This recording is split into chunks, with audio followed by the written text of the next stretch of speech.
That's insane. Welcome back to the Comics Aficionados right here on Think Critical YouTube. Your Saturday morning delight is here. We're going to talk about all the geeky things, and we've got a fantastic panel.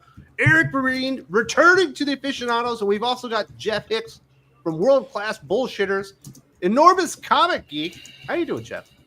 I am doing well, and yes, I am an enormous comic geek. And I got my copy of How to Draw Comics the Marvel Way just chilling next to me. So I'm always into comics, all elements of it. So I don't want to use like your given name, Jeff. You know, that's your slave name. I want to use World Class Bullshitters, but it feels like it's too long. Can I just call you the shitter? WCBS. I'll answer to many names. Believe me, the channel has given me, we've been doing this for about a decade, and the audience has given me many names over the years. So I'll answer to whatever you pick. What's your favorite name? I don't want to use this one on here. That for a minute they called me Muff Daddy on the channel, but not for the reasons you think. So that was pretty funny, because people would come on the show and go, "Why do they call you that?" And honestly, at that point, I had forgotten it. So it was kind of funny and awkward. But you know, the shitter, mad shitter, whatever you want to call me, world class, it's cool with me. Muff Daddy. That's a pretty good one. It implies something. You could go back and watch the old episodes and hear the audience just roast me with it. It's pretty funny. Very nice. So you've recently had Aaron on your channel. How's everything going on World Class Bullshitters? Oh, it's great. So I think it's been a minute since I've been here, but we passed our 200,000 subscriber mark last year. So we've had a new influx of views. It's just been like brand new energy on the channel. And I've been putting out a lot of content lately that people have been eating up, especially with the Hasbro price hikes and the fails that are going along that basically lead into how we get to Ollie's with all the merchandise fails. So it's been great the last few months. Man, Sparrow and I have been talking about this here on our channel as well for a couple of years, the way that Hasbro was basically shooting themselves in the foot, thinking because people were buying a lot of stuff because they were trapped indoors during the COVID, that they could just raise their prices and do so many price hikes. And he's like, no, this is going to end up destroying them. And it's basically come out to fruition. Oh, yeah. There's no way they're going to be able to charge, like, allegedly, they want to charge $60 for this upcoming Spider-Man, and it's getting crazy. So they're not up in the quality, just the price. I'm tapping out. Yeah, because they're going to give you a couple of extra webs, and you know, which maybe you could get away with charging $40 for that thing, but it's apparently they think they're going to be able to get $60 for it. Nope, I'm not paying that. So you're an Ollie's guy now too? Oh, I've been doing the Ollie's videos for years. Like I'm before everybody. That's kind of like no, but thing. Aaron and Doc go to Ollie's and they raid the store on everything that's in closeout. Well, Doc goes to Ollie's for me. I don't actually have any near me. Jeff has hit Ollie's for me too. So is Neon. But actually, the Ollie's videos, network the of dealers. Yeah, man. The Ollie's videos are how I actually discovered Jeff's channel, because I posted, like, one of the very first videos that I did when I started the channel was I found all of the solo figures from the Black Series for like 3 cents a piece at Walmart. And so that's what they rang up as, was 3 cents. That's how much they wanted to get rid of them. And the movie wasn't even, or the movie either wasn't out or it was just about to come out. And so I did a video on that, and then that recommended Jeff's channel. And that's how I discovered him. I was watching those Ollie's videos. So when you say Black Series, are you talking Star Wars? Is it like The Last Jedi or something? No, this was right after The Last Jedi. This is when everything started to tank, and the solo figures came out, and Walmart like immediately clearanced them. Yeah, they were $5 at my Walmart. I have a video on it before the movie came out. We're talking like maybe 3 to 4 weeks, and they were just all $5. So, admittedly, I picked up a couple for $5. I mean, I bought everything they had because I was like 3 cents. I mean, I can make customs out of them. And I think the video was called "Solo: A Clearance Story." You're so cheeky, Aaron. So, how's your comic book reading coming, Jeff? Is there anything at Marvel or DC that's really piqued your interest, or are you staying indies all the way? Well, I am more like old comic books. So, for example, Black Friday here was a crazy time at my local store. So I picked up tons of back issues of Spider-Man, and I've been reading old heavy metal. And then around Christmas, I got into the Fantastic Four. And I know you're thinking, how have you not been an FF guy? But I grew up in a weird era where the Fantastic Four kind of sucked, and going back to read the Galactus trilogy was cool, but that's kind of all I read. So I started issue 2 for some reason, and I've just been working my way through it, and I have a new appreciation for the Fantastic Four. Oh, I love the Fantastic Four, especially the Stan and Jack stuff. I think it's possibly the best run ever. It's right up there. I agree, except for the Red Ghost. That is the dumbest supervillain I've ever seen in my life. Come on, he's got a bunch of space gorillas. Did you see Breen's face? He wanted to vomit. Get him, Breen. Tell him. You don't like Red Ghost either? It seemed like you had a physical reaction to that statement. It wasn't one of the... It's not his top 5. But I want a Red Ghost figure so bad. I already have all the gorillas and chimpanzees and things like that from other figure lines that I could just pair up with him. Just because he is such a ridiculous villain. That haircut, man. Like, he fought Spider-Man in the 80s. That's where I first was introduced to the character. But I read the origin story. I'm like, oh, an outer space communist who flies through the same radiation wave to get the superpowers. But with Hulk Hogan's hair. Yeah, but gray. He's going to be in the movie. That's who John Malkovich is supposedly playing. I would not support if it's John Malkovich. I'll support it if he has the Hogan hair in gray. I think that's actually John Malkovich's real hairline at this point. It has been for like decades. You want to know what's funny? Is one of John Malkovich's first movies? He was a romantic lead, if you can believe that. Oh, really? Yeah. Yeah, I think it was like some movie where like a woman had built an android. It was like Mannequin, but in reverse. I'm barely remembering it, but yeah, he was a romantic lead, and it was just as awkward and off-putting as you would expect. He was supposed to be a space robot, and I haven't thought about the movie Mannequin probably since like 1987. Mm-hmm. Damn near 40 years. So that was a pretty good one. It's got the lead dude from Andrew McCarthy. Was it Weekend at Bernie's? Yeah, and Kim Cattrall before she hit the wall. Dude. You didn't like her in Sex and the City? Dude, she was pretty hot in Sex and the City. She's age appropriate for us now, dude. It's now confirmed Sully is a gay man. He watched Sex and the City. So you picked up Lex in the City this week, huh, Sully? I thought I picked up the crabs, but jeez. I think Kim Cattrall's a little old for us. Even Breen. Oh, jeez. I'll have to check the math on that. Okay. I don't want to step on Crow T Robot's game. You know, that was his girl. Like, I think Sex and the City is like 20, 25 years ago, right? Yeah, totally.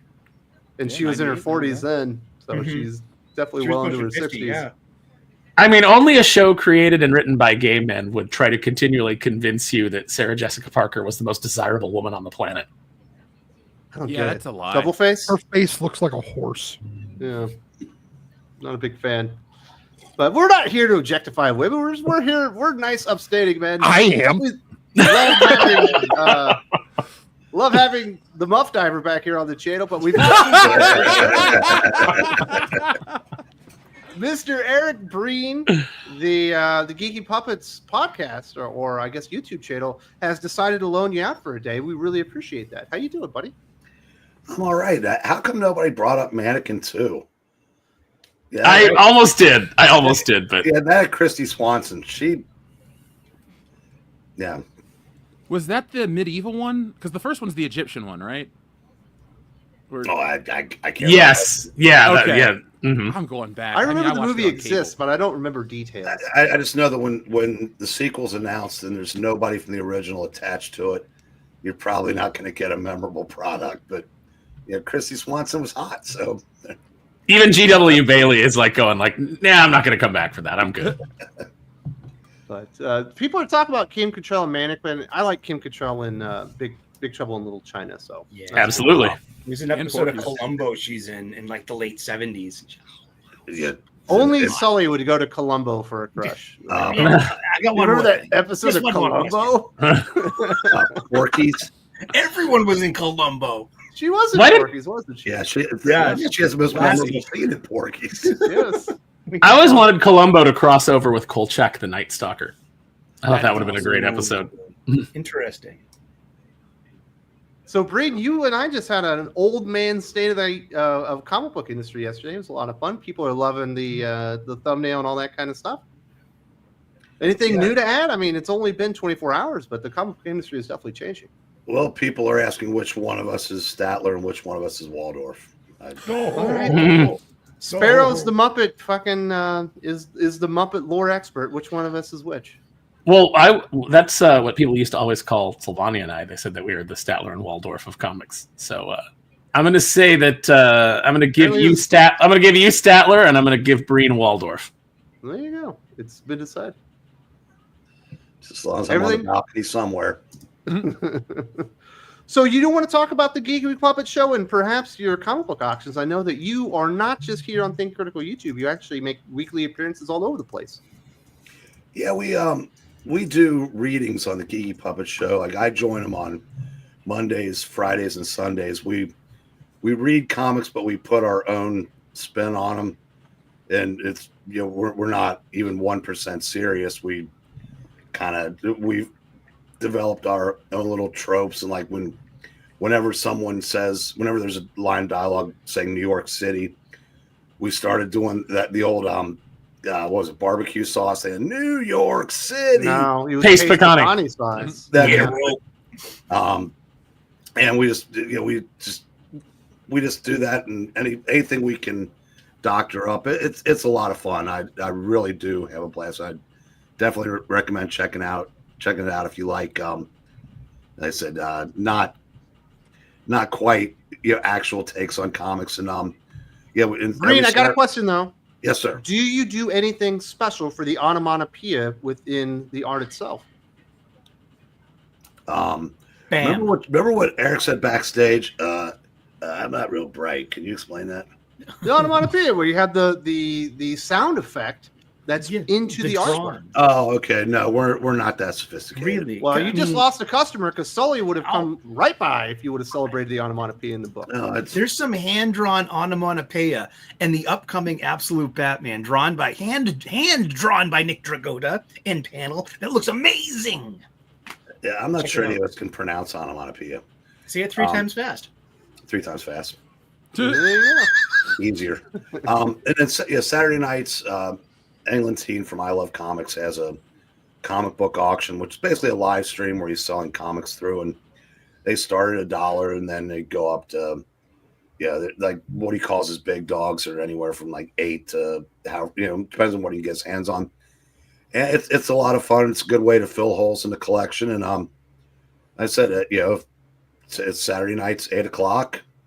Recommend checking that out also. And it goes to like 2 or 3 in the morning though. No, not anymore. Stream. No, you don't do 6 hours anymore? Hell no, I'm 62. I don't do it. Wow. In the morning. 61-year-old Breen can handle it, but 62-year-old Breen, he just ain't got the vigor anymore. Yeah, you got to draw the line somewhere.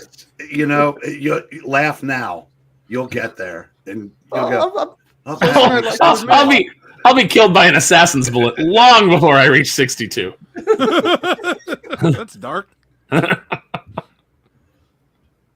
You guys didn't see everybody at Twitter coming at me over my take on how the X-Men aren't heroes anymore?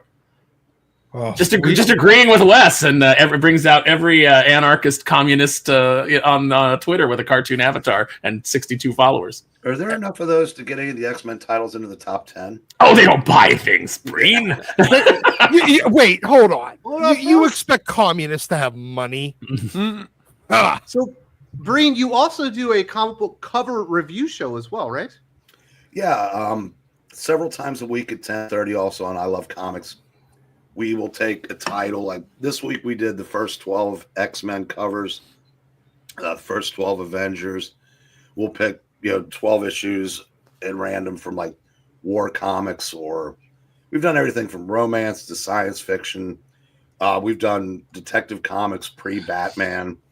And it's a lot of fun because you get to see. I mean, I've been doing this for 50 years, and I see covers I've never seen before, and things that I'll never be able to afford. And it's a fun way to check out a lot of really cool covers, and we rank them from 1 to 10. And then at the end of the night, we pick the best of that. And then after 16 of those, we have a bracket challenge with all the ones that won.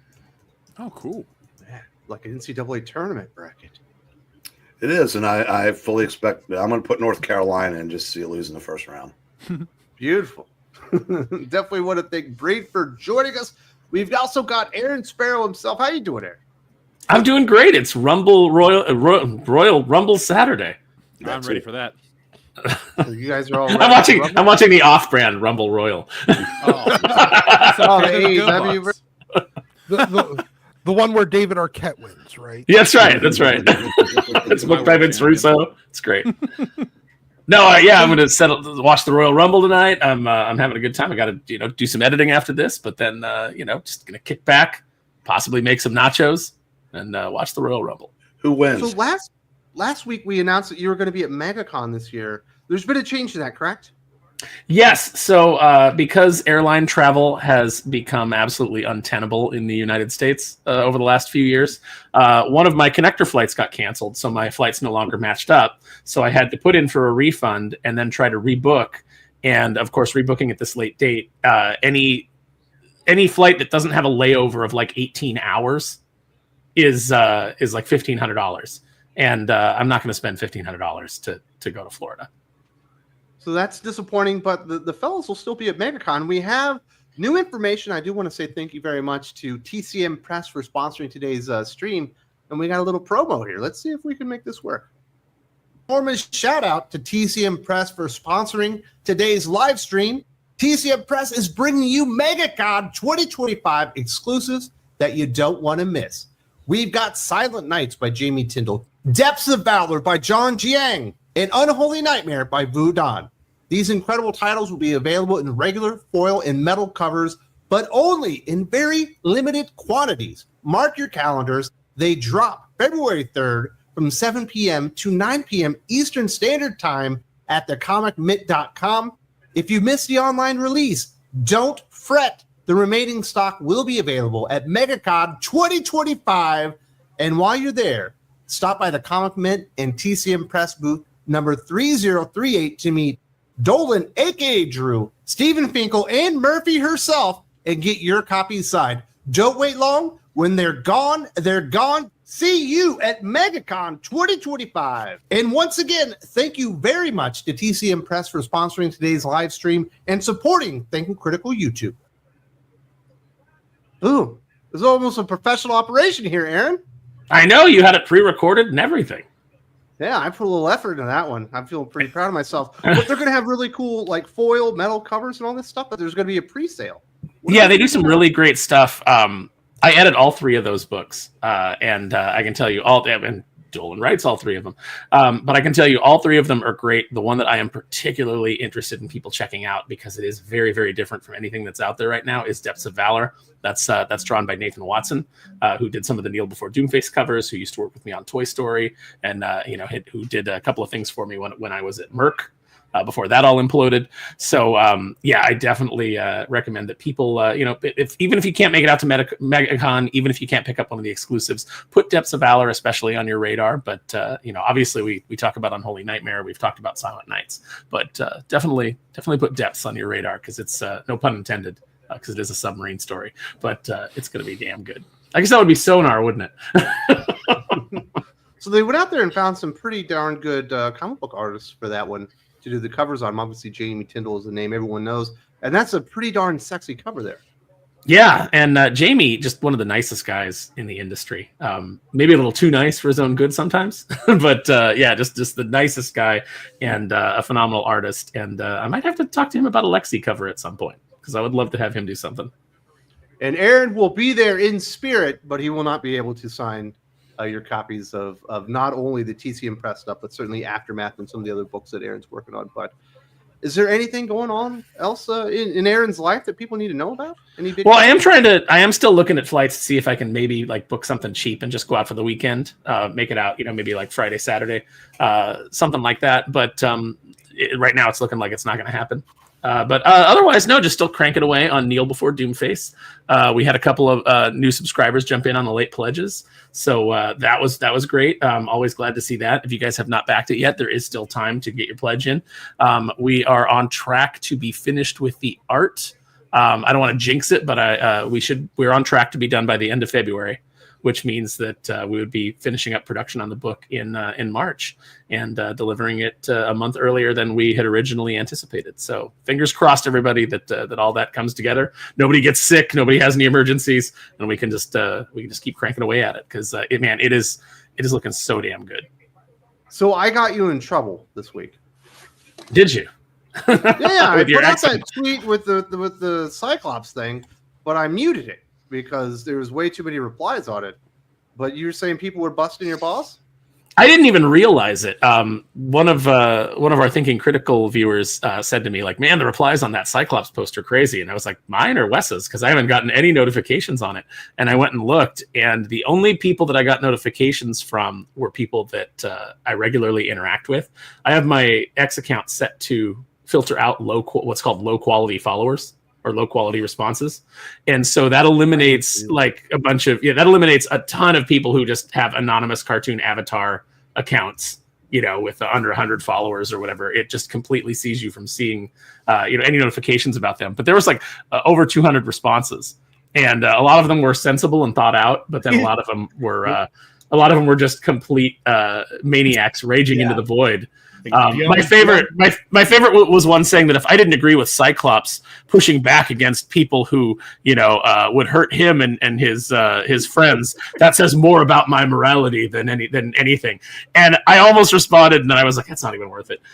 But I was going to say, yeah, I think it does say something about my morality. I am not willing to unleash the brood on the innocent populace of Earth because he has a problem with the government. I am not willing to, as my own personal morality, I would not be willing to drop Juggernaut from orbit like a world-ending meteor and cause untold destruction and kill all kinds of innocent people. You're right. My morality does not allow for a bunch of collateral damage when, as a superhero, you should be willing to make the sacrifice play if necessary. Yeah. You wouldn't unleash terrorists to make your point? I would not. Wes, you got to stop calling them terrorists. Do better, Wes. Do better. Captain America talk. I like the one that says Dingus Take. That got 89 likes. Wow. Ratioed. Hey, remember, if we don't support complete terrorism, we are fascistic genocide supporters. That's the take. Absolutely. Well, the worst thing that you can do to these people is not give them the attention that they crave. So that's why it's great to have that filter on X. I just ignore everybody. I'm a fire and forget guy anyway. I don't argue. I've stopped arguing with people on. I am too. I put it out and I move on. We've also got the Sultan of Soup himself, Sully, in the house with this silly hat, but you're wearing a tie, wearing your Saturday's best for Jeff. Yeah, Jeff Hicks was coming by, so I was like, we got YouTube royalty in the house. Yeah. Thank you. I'm gonna bust out all my little dolls so I can hang out with Jeff Hicks there and be like, hey, look, this is my original Shitters in the house. Solo. You gotta put the tie thumbs on. broke off like Zap from the first G.I. Joe. Forgive me. Oh, little here we buggy. go. Yeah. Yes. How you doing? And good morning and hello to everyone in the chat and the comments later on. Welcome. Let's talk funny books. This is great. Jeff, so you just sit around with your old Star Wars toys like Kidders? No, so this is the office I have, and I work in here, and so I usually just keep some stuff because, like, YouTube content's cool and all, but you make it. You got to write stuff, you got to edit it, you got to do stuff. So I try to just keep stuff around me that I look at so it you and can I go, play. oh, cool. Honestly, just looking at stuff, I kind of Go look Rider's at it block, and draw. pick up Han, throw Guido across the thing, pull the arm up. He's like, shoot him. Yeah, right? I got a picture of my grandfather. I've got a custom Dr. Venom that I'm working on. Ooh, cool. Oh, is that made from an Eggman figure or an Egghead or whatever it was? Yeah, Egghead. $3. Breen, and remember, Breen, how did we get here surrounded by all these dorks? You did this to yourself. Gravity. You sent out invitations and they were accepted. Wow. Anything people need to know about Sully on the YouTube channels this week? Anything hot? Onwards and upwards. My goal, I'm a small channel, and my goal is to break 2,000 subscribers this year. I'm very close. I'm monetized. I'm going to be making more content. LK in the chat was talking about making soup and talking to the Sultan of Soup. I was like, you know what? I'm inspired to make some more cooking videos. I'm a professional chef. I make delicious, nutritious, and beautiful food for hungry guests, and you can do it at home too. I got a playlist for that. And I don't just. I need a bisque recipe, dude. I'm dying here. You need flour and butter. Well, I just need the video. I don't want you to tell us who we want. And then we don't make soups. We build soups. Oh yeah. I start with soup. The foundation. Cold day hot soup. The appropriate response is to flush it down the toilet. Oh, remember, chili's not soup, and it's. We haven't had not soup. Doc and I have not had a soup fight in I feel like in a year. It's probably because soup's not food. Soup is Doc. Food. How you doing, buddy? Anything interesting happening for you? Not much. You didn't pick up any more of that crack for Aaron to send across? I do have actually like 4 or 5 things to send him that I just keep forgetting to take to the fucking post office. So I just assumed you were going to bring it out in your suitcase the next time you're out here. I haven't even been stressing. I was actually planning on it, but then I'm like, I don't know when the hell I'm going to LA, dude. I keep thinking I'm going out there at some point, and then the entire area catches fire. Yeah, and then it does it again. Sparrow needs his Crimson Guard fixed, dude. And then all the planes keep falling out of the sky. So I'm taking my time. Did you see the video that was like shot from another angle? It does not look like a plane coming down. It straight up looks like a missile.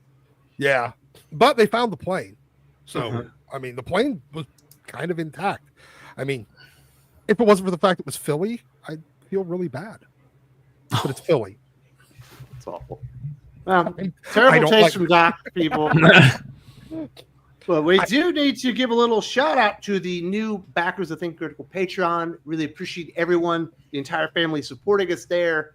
You back us there, you get a superhero name, you get a city to protect, and you get some awesome podcasts featuring your favorite guests here on the channel. First up, I want to say thank you very much. Welcome to the family, Sean Barrett, aka Turbo Bounce, the protector of Springvale. Hope you're enjoying everything on Thinking Critical YouTube or Patreon these days. Michael Hart, welcome to the club, buddy.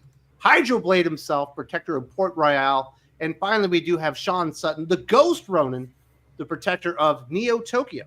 And if you would like to be part of the family, there's a link in the video description, as well as to Aaron's Kickstarter, as well as to the Comic Mint pre-sale when that goes live for those awesome covers that we covered earlier.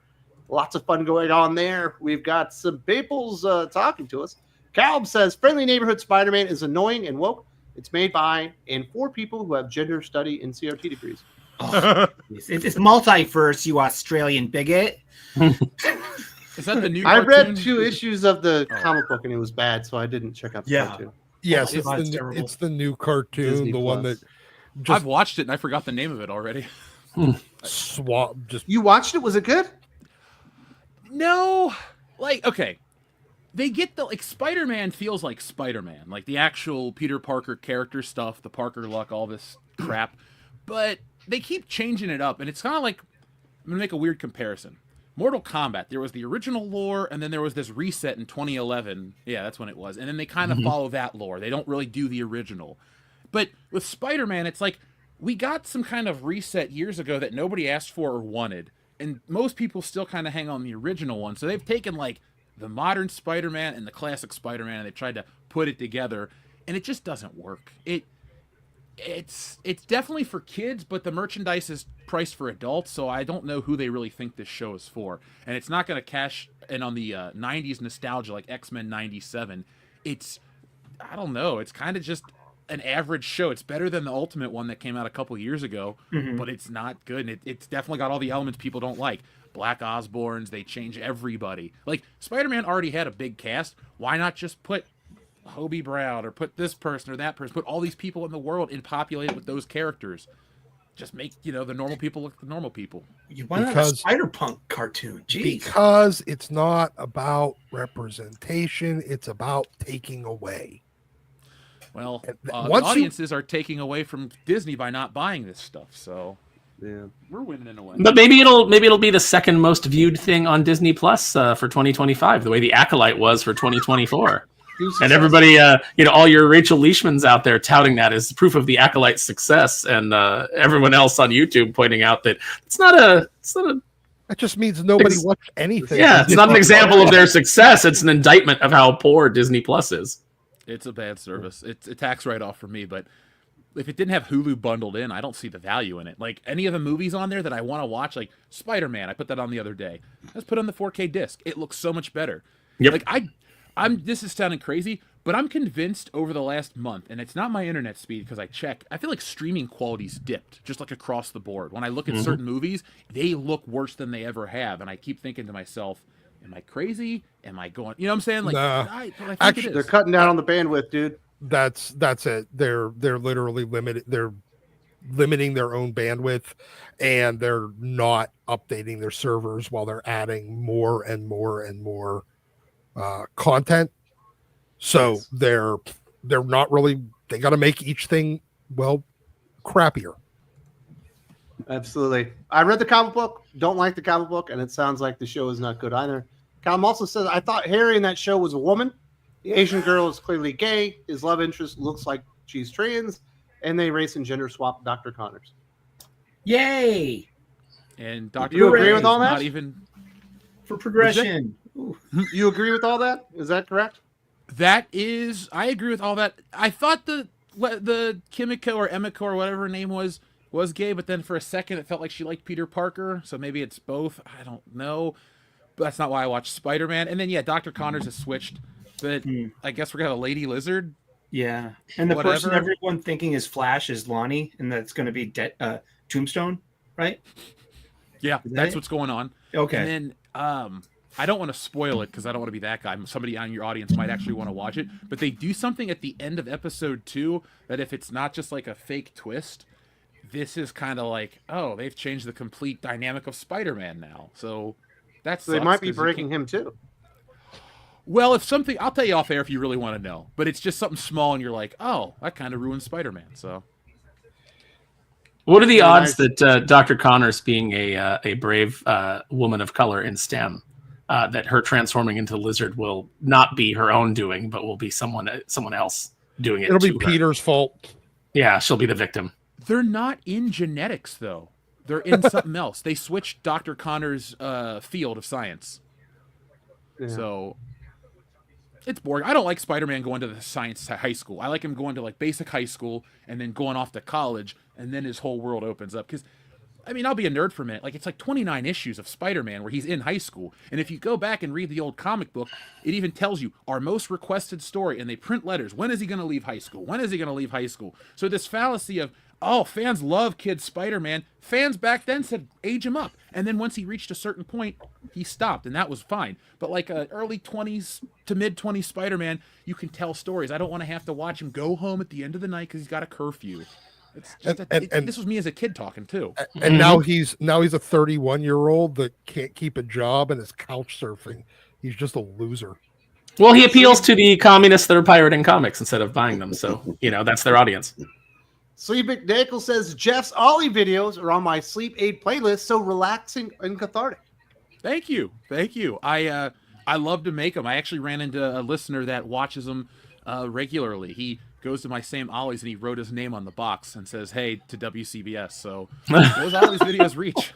There you go. What do you listen to go to sleep, Jeff? Well, what puts you to sleep? I listen to podcasts. History. It depends. Some podcasts are a book, but usually if I'm listening to a podcast, I try to listen to ones that are engaging, and then I can't sleep. So sometimes just nothing. I'm pretty good to fall asleep without anything. I always listen to something. Are you a history podcast guy, or are you like a pop culture podcast guy? It really depends. If I'm drawing, I like history. I like, is it alternate history or weird history? I'll listen to history videos when I'm working on books because I don't have to watch it. It's just, you kind of absorb it. So you should see if you check out The Fall of Civilizations. Absolutely fantastic. It's about different civilizations in past times and what brought about their decline and everything. At least what we know about them. Very, very cool as a history buff. I love it. Next up, Sora Heart. Hello, everyone. I just started reading the golden era of DC Comics. I started with Action Comics issue number 1. Boom. Holy shit, Breen. Starting where you started. Wow. Yep, I remember getting that off the newsstand. And For a plum nickel. Breen, I love Golden Age DC, but it is like nothing that you will ever read in modern comic books. It's so silly, it's so weird that it is something you have to be prepared for, in my opinion. You have to put it in its proper perspective. I mean, if you want Batman running around shooting people, you got to go back to the beginning of the Golden Age. If you want Superman beating up wife beaters, you got to go back to the beginning of the Golden Age. Mhm. You know, Hawkman racked up body counts in every story, but they are simple. But there's something. I said if you love the entire history of comics, they're worth checking out. A lot of times the wrap up will happen in like the last 5 panels. Yeah, well, that's not exclusive to the Golden Age. Yeah, there was a year at Marvel where Martin Goodman outlawed continuing stories. So you would literally they'd be on page 20 of a 20-page book. The hero would be fighting the villain, and within 4 panels, he's defeated the villain, and the story wraps up. And he's in prison. Yeah, so it's just, but yeah, it I is love kind of those. weird how quickly some of those stories ended. Yeah, I love Golden Age DC. Congratulations. I hope you're enjoying that, Sore Heart. Dion says Multiverse made Warner Brothers lose $100 million. Multiverses? That's Yeah. a game, right? Yeah. It's got like some corporate syzygy too. I saw the comic book. It was kind of fun because but I've seen If you want to watch Batman beat up Scooby Doo, then it's I do. Oh, it's that fucking book. Yeah. I didn't take seriously. So, It's like so does Wile E. he punch Coyote the versus dog? Green Lantern. Yeah, it's like Yeah. a Super Smash Brothers for all consoles, and it's all the Warner Brothers branded characters. In theory, it seems like a decent idea, but I'll just play Smash Brothers instead. They should throw like an NBA Jam, skin on that and go for like, just I love imagine NBA that. What have they done right at Warner Brothers lately? Nothing. Like Gary calls them the dumbest company on the planet and entertainment company on the planet, and I think that he's right. I mean, they did that Suicide Squad, Kill the Justice League, that lost them a ton of money. They did that Velma show, that lost them money. They paid for AEW, that's a winning decision there. Now Multiverses, another $100 million lost. They can't seem to, the DCEU completely fell apart. What moves is WB making that are intelligent? I mean, the one movie Did they that do seemed Barbie? like people, was that them? Yeah. Yes. Okay, so that they made enough money there to cover, maybe 2 of their other failures. Yeah. Jackrod 2. So Sandman is canceled with season 2. Is Gaiman canceled? It appears that way. More and more people that were associated with him are not associated. Started out with Dark Horse. The Good Omens Kickstarter is no longer attached to him. Wow. Netflix has already announced Sandman season 2 is the end of that. And we'll see how that goes. They have completely and totally Warren Ellis him. He got the exact treatment that he was gleefully cheering when it happened to Ellis. And again, we're still dealing with adult women that can make their own decisions, but okay. Yeah. But yeah, we'll have a more further discussion on that, but it looks like it is not going well for him. Kalichi Oki, from DC to Philly, what's going on with U.S. Airlines? I am not sure. It is very troubling, isn't it? Yeah. I wish we had a Superman to catch planes. I mean, just it doesn't feel coincidental at some point. You're like, No. Well, remember too that during the last 4 years, we had planes just falling out of the sky too, or just falling apart from Boeing. But we also had military members involved with the Cybertruck that exploded. A military member was involved in another terrorist attack that happened on its home soil. Like, there's something weird going on right now.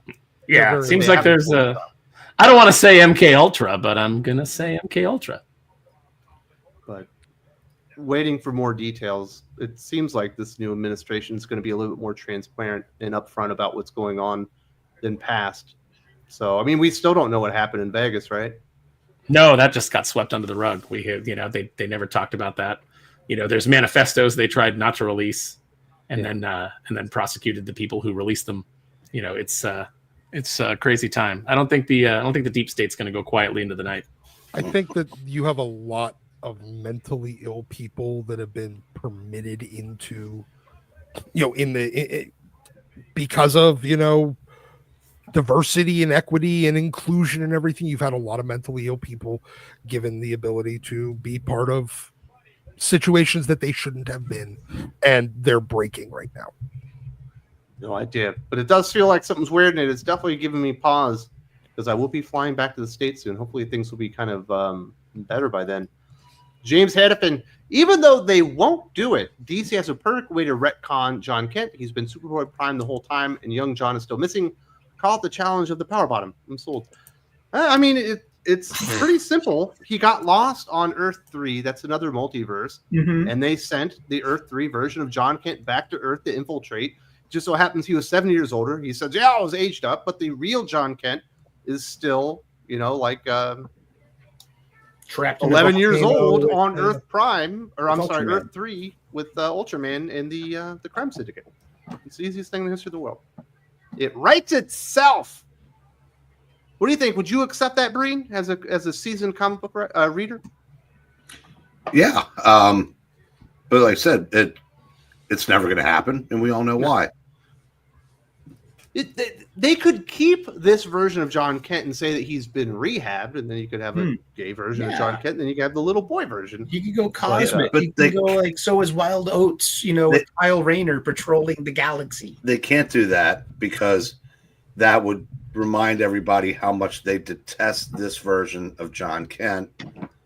And like I said, John Kent is a statement character now, and the agenda. Like I said, he's a case where the agenda trumps the adventure, and so I said they'll go down with that sinking ship. Come hell or high water. But Connor, Jeff, did you try DC Comics during Rebirth? I know you're more of a Marvel guy, but DC's had some good periods.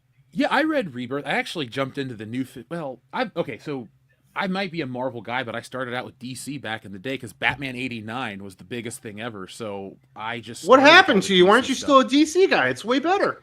Well, I got into Spider-Man better heroes, at the same better age. universe. I disagree. I think DC's got a lot of great stuff, and I think their Bronze Age stuff is really awesome. I think they're maybe my preferred publisher, but I don't know. I find some of the characters hokey, and I don't really like a ton of comic book characters. I have a core of a few characters that I follow across all mediums, but I don't read everything. Like, I'm not reading Plastic Man. You don't like John Kent? I don't. If he's either his son or he's a derivative. Well, Superboy is the early version of Clark. I don't really read John Kent. I'll be honest, just Superman proper.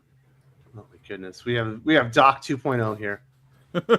I am awesome. That's why. Mr. DC Comics, who are the true superheroes of Marvel Comics? Because in my opinion, Marvel don't have a true superhero like DC. All I see are anti-heroes and villains. Thank you very much, Mr. DC Comics, and that's why Marvel sucks compared to DC. Captain America and Marvel Spider-Man. zombies. Spider-Man, there we go. He's the right one. What's he up to these days, though? He made a deal with the devil to get out of being married to his wife. He did not. Mary Jane made that deal. Mary Jane's the one that made the deal. You guys are always trying to blame the women in that situation. That was clearly He's the one that said I accept. Yep. I don't like that story either. I was reading that when it was brand new, and I was just like, can we just get past this to get to something else? Look, I will be pissed off about One More Day to no end, but I hate people that say he made a deal with the devil because he did not. If I'm going to be pissed off, I'm going to be pissed off justifiably and not with some bullshit excuse. Preach. That's exactly how I think about it, man. DC isn't that leaning into the whole Adam and Eve thing too? Peter is basically just doing the Adam. It's this woman you gave me. Yes. Yeah. The dude made a deal with the devil to get out of being married to his wife. because he didn't want to be a dad anymore. Peter is clearly not a great superhero. Oof. He didn't have a kid back then. Technically, he did, but it vanished when Norman It did Osborn vanish. kidnapped it like 20 years prior. And then he just never bothered looking. He was just like, Dude, that Exactly. He's a Spider-Man deadbeat is bad. dad. Thank you very much, Sparrow. No Spider-Man's got Superman. nothing on Superman. Didn't Superman abandon his kid in Superman Returns? He didn't know about him till Not he got only does home. not only Superman did he Returns, abandon that's his not a kid, comic book. That's a bastardized version of the It's Man a of terrible Steel. movie. he let his kid go with his grandpa through the multiverse. Well, he was kind of guilted into it by his wife. So it's Are we blaming the woman now? wait, No, it's this woman you gave me. so I'm we're not saying allowed to that. blame the woman whenever she's the one that makes the decision. I want It's to not the make same sure I thing, Doc. understand. Oh, it's not the same. It's only Exactly. this. It's okay. So it's okay when DC women do it. Basically, that's what it comes down to. Well, Was Adam the first example of gaslighting as he was trying to gaslight God? It's the woman you gave. It's your fault, really, if you think about it. So, I'm with you, Mr. DC Comics. DC is the better universe if you like heroes. Rate that 7. It's not about taking away. It's about the writers being creatively lazy and not having confidence in existing POC characters. No, I disagree. yeah, I think Doc's right. I think it is about taking away. It's about that's kinda it's odd, it's basically like there's an old Married with Children where Al finally goes to the dentist. He's terrified of the dentist, and he's starting to feel pretty good about it. And then just as the guy's about to work on him, he gets a phone call from his lawyer, and it's his wife saying all the things that she wants in the divorce. And one of the things is his baseball card collection. And he's like, "Why would she want that? She doesn't even like baseball." Because she knows I love it. All right, and he hangs up, and then he goes over and starts to work on Al very aggressively. But that's essentially what this is. It's the why do they want to take it away? Because they know you love it. They know that the regular fans love it the way that it is, so they have to change it. It's Like revenge. Like that Yeah, scene it's in revenge. Fight It's Club. vindictive. I wanted to destroy something beautiful. Where'd you go, psycho boy? Like, bam. That was Jared Leto, though. He deserved it. It's the least sympathetic face to be punching in. Like, everybody who watches that movie is just like, yeah. That's part of the movie. Mhm. Mm-hmm. Dobby Reviews. Good morning, Comics Aficionados. Haven't picked up much. Just got Berserker Deluxe Volume 1, Daredevil, Shadowland Omnibus, and the Transformers X Street Fighter figures. Very, very cool. I also have Berserker Deluxe Volume 1. Dark Horse do some really cool shit with that. That was Boom. Is it Boom? If it's the Berserker that has no... it's the Berserker that has no vowels. So, yeah, that's the Boom one. And then Distillery I was thinking Berserker the manga. Yeah, no, and then Distillery thought it was such a good idea. They did their whole company name without vowels. Yeah. Because that's cool. It's hip. It's edgy. Thanks for correcting me on air and embarrassing me in front of everyone, Aaron. I really appreciate you being You're a member welcome. of the panel. Yeah, good job. But really got your finger on the pulse of comics. You only do this every day. Well, Thank Daredevil you for further Shadow embarrassing me. Man. Did you get the Oh. Transformers X Street Fighter figures, Aaron? Is that a good pickup? I have not picked those up yet. No, I'm a little bit behind on Transformers because I've been catching up on everything else. And Classified is putting out so much stuff right now. Transformers is And, the worst value in all of toys. I'm just putting that out there. They are kind of expensive. Far too And how does that expensive for what work? you get. Transformers versus Street Fighter. Like, are they like robots that look like the Street Fighters? Because the robots in the Street Fighter characters aren't fighting, are they? Yeah, No, what they're doing is one of the things that I just got out of my storage is they're doing these crossover figures where it's like Transformers, but they cross over with another property. So like for Top Gun, they did the Maverick, they did the F-14 that transforms into, but that kind of makes sense because I have the Starscream and the DeLorean that does Seekers. that. Yeah, the DeLorean. They just did Kit from Knight Rider. So yeah, basically like Street Fighter characters that it's like a Street Fighter / like a Ryu Transformer robot. Just curious, because it just didn't make sense to have them like battle. That's all. Mm-hmm. Very cool. Tommy, congratulations on the pickups. Neil Gaiman. Doc and I visited all the clubs in Minnesota. yes, That's So the rough. I don't stories are need to know true. the details, Doc. I've That's- never that's been to so good. Minnesota. Oddly enough, Club Tub Cuddle. Now Doc's claiming he didn't do it either. I'm trying to remember. Oh, you know what? No, I did have a layover in Minneapolis. one Now we're time. getting to the truth. That's the only time I've been in Minnesota. Surprisingly, Galb says, true story, a Navy ship in New Zealand sank in December because of DEI hiring. The CPT was a woman. I swear Demon left went to kill people. When you accept that it is a death cult or the slow march back to the cave, everything makes sense. Oh, it's like the end of Rainbow Six. Well, this is what happens when you strive for mediocrity. Yeah. It's crazy stuff. I remember seeing that.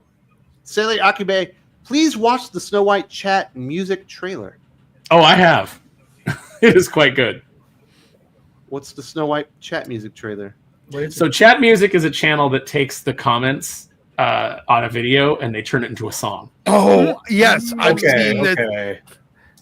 You're probably seeing a lot of it right now. There's a girl with like a very wide mouth. Yes. That's on and it's like she can eat a banana horizontally. Her lipstick is single use. Yeah, she puts it on. She puts her lipstick on with a paint roller. The best one was when she gives head, she also gives shoulders, knees, and toes. That's pretty good. I don't get to watch YouTube like that. I get to watch YouTube with like Teletubbies. Although I guess the youngest one is past Teletubbies. But we're on dinosaurs and stuff. One of the great ones for the Snow White was, if I see this on a plane, I'd still walk out. Yeah.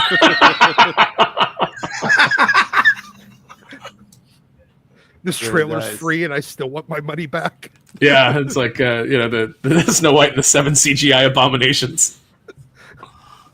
Matt Fisher says, good morning, Council of West. Man, is that you guys are the Council of West? I kind of like it. It puts me at the head of the table. And therefore, Aaron shouldn't be embarrassing me, calling me out in all my misgivings and my mediocrity when it comes to understanding. See, I am actually... Hold on, I am actually west of Earth 45. That's right, we're all West variants. So, Wes, if you're the head of the table, does that make you our tribal chief? I was just going to say that. I am the tribal chief. So that means he wears the falafel. That's right. Yeah. The oofa fanufa. The Grand Poobah. Yeah, I need to get one of those. I should order one from WWE.com. Yeah, Just start every aficionados with acknowledge me. It looks like just a bunch of old the 1980s red Christmas lights that were supposed to look like flames glued together. I think it looks like chili peppers. Yes. Chili peppers. Yeah. We were talking about Neil Gaiman. Chili peppers. Jodrin 2. Though Retcon now, I still hated Sins Past way more than One More Day, besides Felicia as Peter's bestie, not Nate Desso. So if I remember this correctly, Breen, we have talked about Spider-Man stories in the past, and you also hated Sins Past equally, if not more than One More Day. Mm-hmm. Yeah, and I have a friend that quit Spider-Man when that came out and never looked back. Still hasn't read a Spider-Man story since then. That was so super gross. Oh, it's probably the best thing for him. And it was that was Tommy Lee stupid enough. Jones. yeah, Tommy Lee Jones with Norman Osborn's hair. And then just the shot of his face, like when you know that he's supposed to be his O-face. Oh God! Oh, that is burned into my memory. I can't get that out. As bad as that was, the most insulting part of the story was trying to make us believe that Peter didn't hit that the entire time they were together. Yeah. I mean, come on, because Well, Sully himself just said it was probably the best thing to happen to Peter Parker. Although I disagree. with the sliding time scale. This, that would have been during what now, the 2010s, and I mean, I said maybe you could kind of make a case for that in the mid to late 60s, but no. Wraith X7, a while ago, Tom Revort said there were no viable male black X-Men characters, despite the fact there are several black male X-Men characters. I guess Does Bishop not exist? Bishop doesn't count. Well, remember they turned he's not male anymore. They made him a wimpy bitch. Well, that's true, but I think the fact of the matter is that most Marvel writers and editors are scared of strong isn't black male Darwin characters. black? He's not that bad. No, they just never really did a lot with him. No, he's got an interesting power set though. There's room to grow there. It is weird that we didn't get a male black X-Men that was really of any prominence until Bishop, though. I mean, that's fair. But did anybody actually think like that back in the day? Like, It's just No, we had Storm, Storm. so like we had Storm, so it was like, you know, and you everybody likes Wolverine, so it's like, you know, he appeals to everybody. Same with Gambit, they had that cool factor. I mean, growing up, when all these characters were around, I always gravitated towards the big ones because I don't care if a character looks like me. I want the cool character with the powers and the guns and this and that, not some, oh, this guy represents you. Who cares? Also, I'll take the Canadian. Yeah, I read all the milestone stuff and loved it. It never even occurred to me that like, oh, these people don't match my exact experience. I mean, I don't need characters to match my exact experience. I know what my experience is. It's boring. It's regular life. I want characters that are doing other things that are interesting. And you know, it doesn't matter to me what their background is. I just want good stories. Yeah, that only applies to being pulled out of a burning building. Yeah. That's right. That's right. You shouldn't have put yourself there. That's you know, you got yourself in a bad place if you're in a burning building. Don't expect this stunning and brave firewoman to pull you out of there. Well, the other thing to keep in mind is one of the reasons why it really didn't matter. Do you realize how many other colored characters we had? There was red, and there was an inordinate number of blue characters. Yeah. In the X-Men. That, you know, so looking at it from like the rainbow skin color perspective, we had the gamut already. So we weren't really thinking about it from like, there's not a black guy there. Yeah. This is Tom King official. I'm not going to read this. It's kind of weird, but there you go. I put it up. Super Cam 813. Does anyone know the signing price for Todd McFarlane, Lieber Mijo, and Gabriel Del Otto at conventions? Well, I'm going to Megacon next week. Sorry, Tom might be a lot cheaper than Todd. I'll say that. That's my first. I'm just kidding. Just Super Cam. That's just me busting balls. I have no idea. I haven't. Why does that feel on the Tom screen lately? I don't pay for autographs, so I have no idea what the going rate is. You know, I personally, my feeling has always, because people always come up and they're like, "Oh, what do you charge to sign books?" And it's like, I don't charge anything. $25. My feeling has always been that if you bought my work and you supported me, then I owe you a signature. That's just the way that that's how I operate too. Yeah. And look, if you're gonna, I'm not a big, especially here's the thing, I don't mind getting things signed. I'm generally not in favor of it, mostly because I don't know. It bugs me. But additionally, if you're going to charge me to sign, I absolutely will not get anything signed by you. Sorry, I supported you in the first place by buying your product. My patronage of your products is what keeps you gainfully employed. You know, I do love though that Sully almost set up a Simpsons bit there. Though I felt like it was a, you know, it's like, oh, who signed that amazing Spider-Man 300? That is signed by Tom McFarlane, Todd's less successful cousin. Larry Lieber. You know, I don't do autographs because I fake that I have carpal tunnel and I just can't write anymore. But I'm seeing on the internet that the number was about $80 for Todd McFarlane 6 years ago. Actually, for Todd McFarlane, that's not bad. So I would expect but here's probably the a thing. little less for Lieber Mio. I mean, I still wouldn't, but I get it that like Todd's like, well, you know, you're just gonna sell my stuff. Bitch, you've made enough. Do you really need a cut of my the question's not about whether or not you agree with people charging for autographs. He wants to know how much it costs. About $80.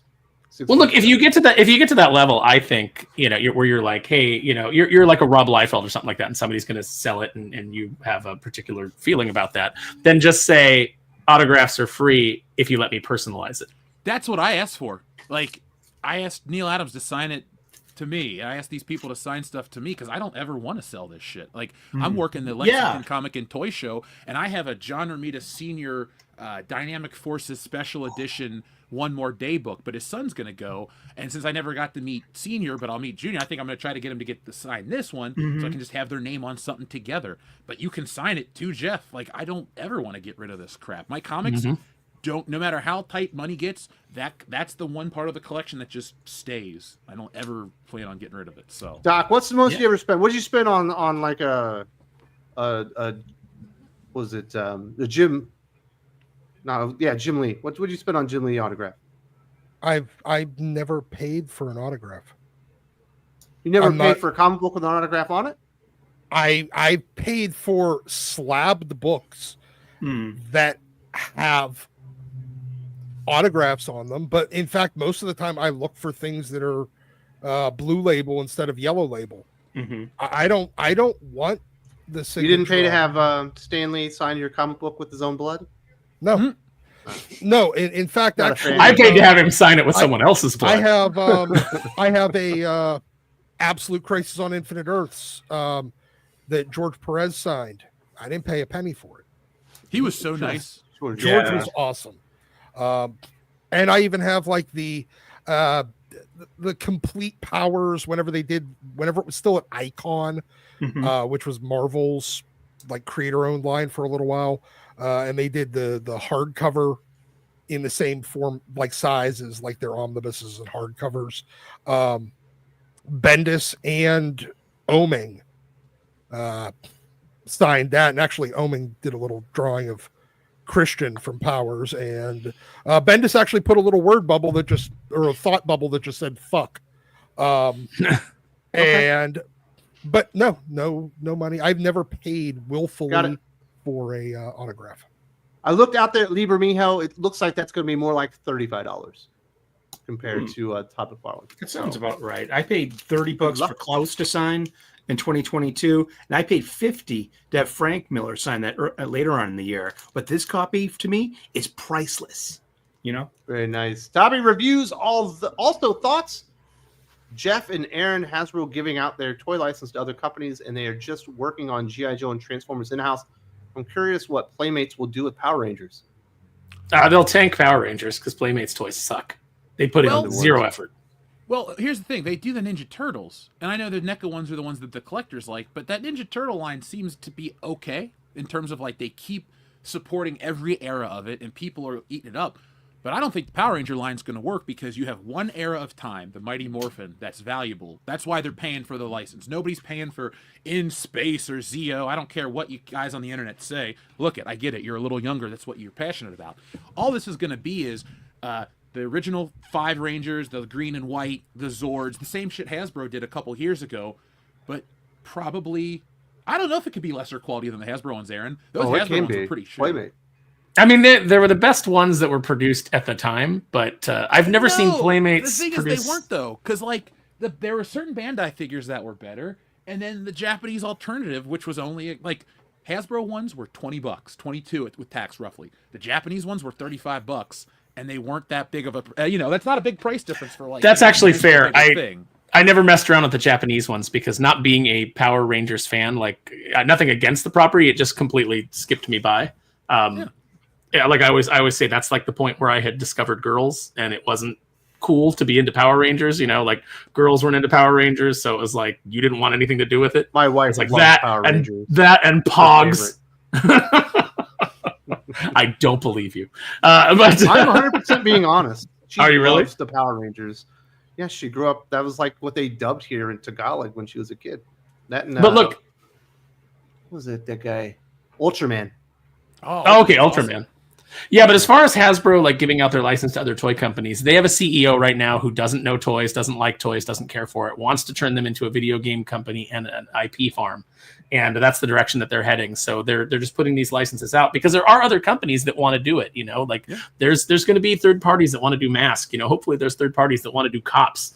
Bring back some of these things that Hasbro has had languishing. And I'm all for us getting those toys. But yeah, they just want to focus on Classified, which admittedly they're killing it on, and Transformers, which is the only thing that they've ever had that they've never like shot themselves in the foot on.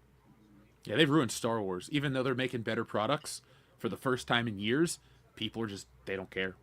Yeah, because Disney has ruined Star Wars. Nobody cares about the franchise anymore. Everybody's moved on. Even classic characters, they're just like, nope, I don't need Luke Skywalker anymore. Yeah.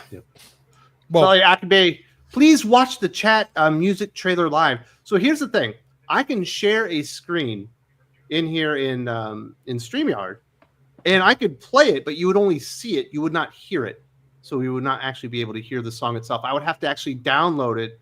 And then if it was small enough, I could upload it into StreamYard and play it that way. That's some of the restrictions here. So I won't be able to do that. But I certainly would if it was, if they ever like make that better, because it kind of sucks. I wish I could just play video sometimes. Wraith X7 Bishop has been retconned into being Aboriginal. Yeah, they keep.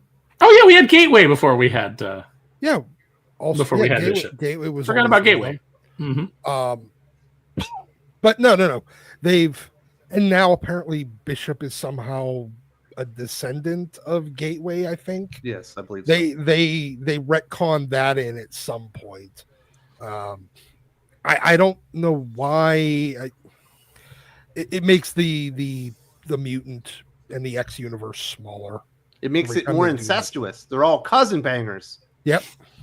Doc, do you remember when during the Outback era when Rogue took the instrument up to Gateway on the bluff, and then the issue ended with her just sitting there listening to him play? And Yeah. just what a beautiful moment that was. God, I miss real X-Men.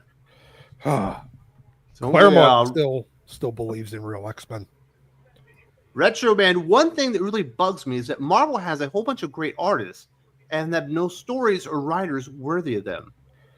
But do they? They have a lot of really good cover artists.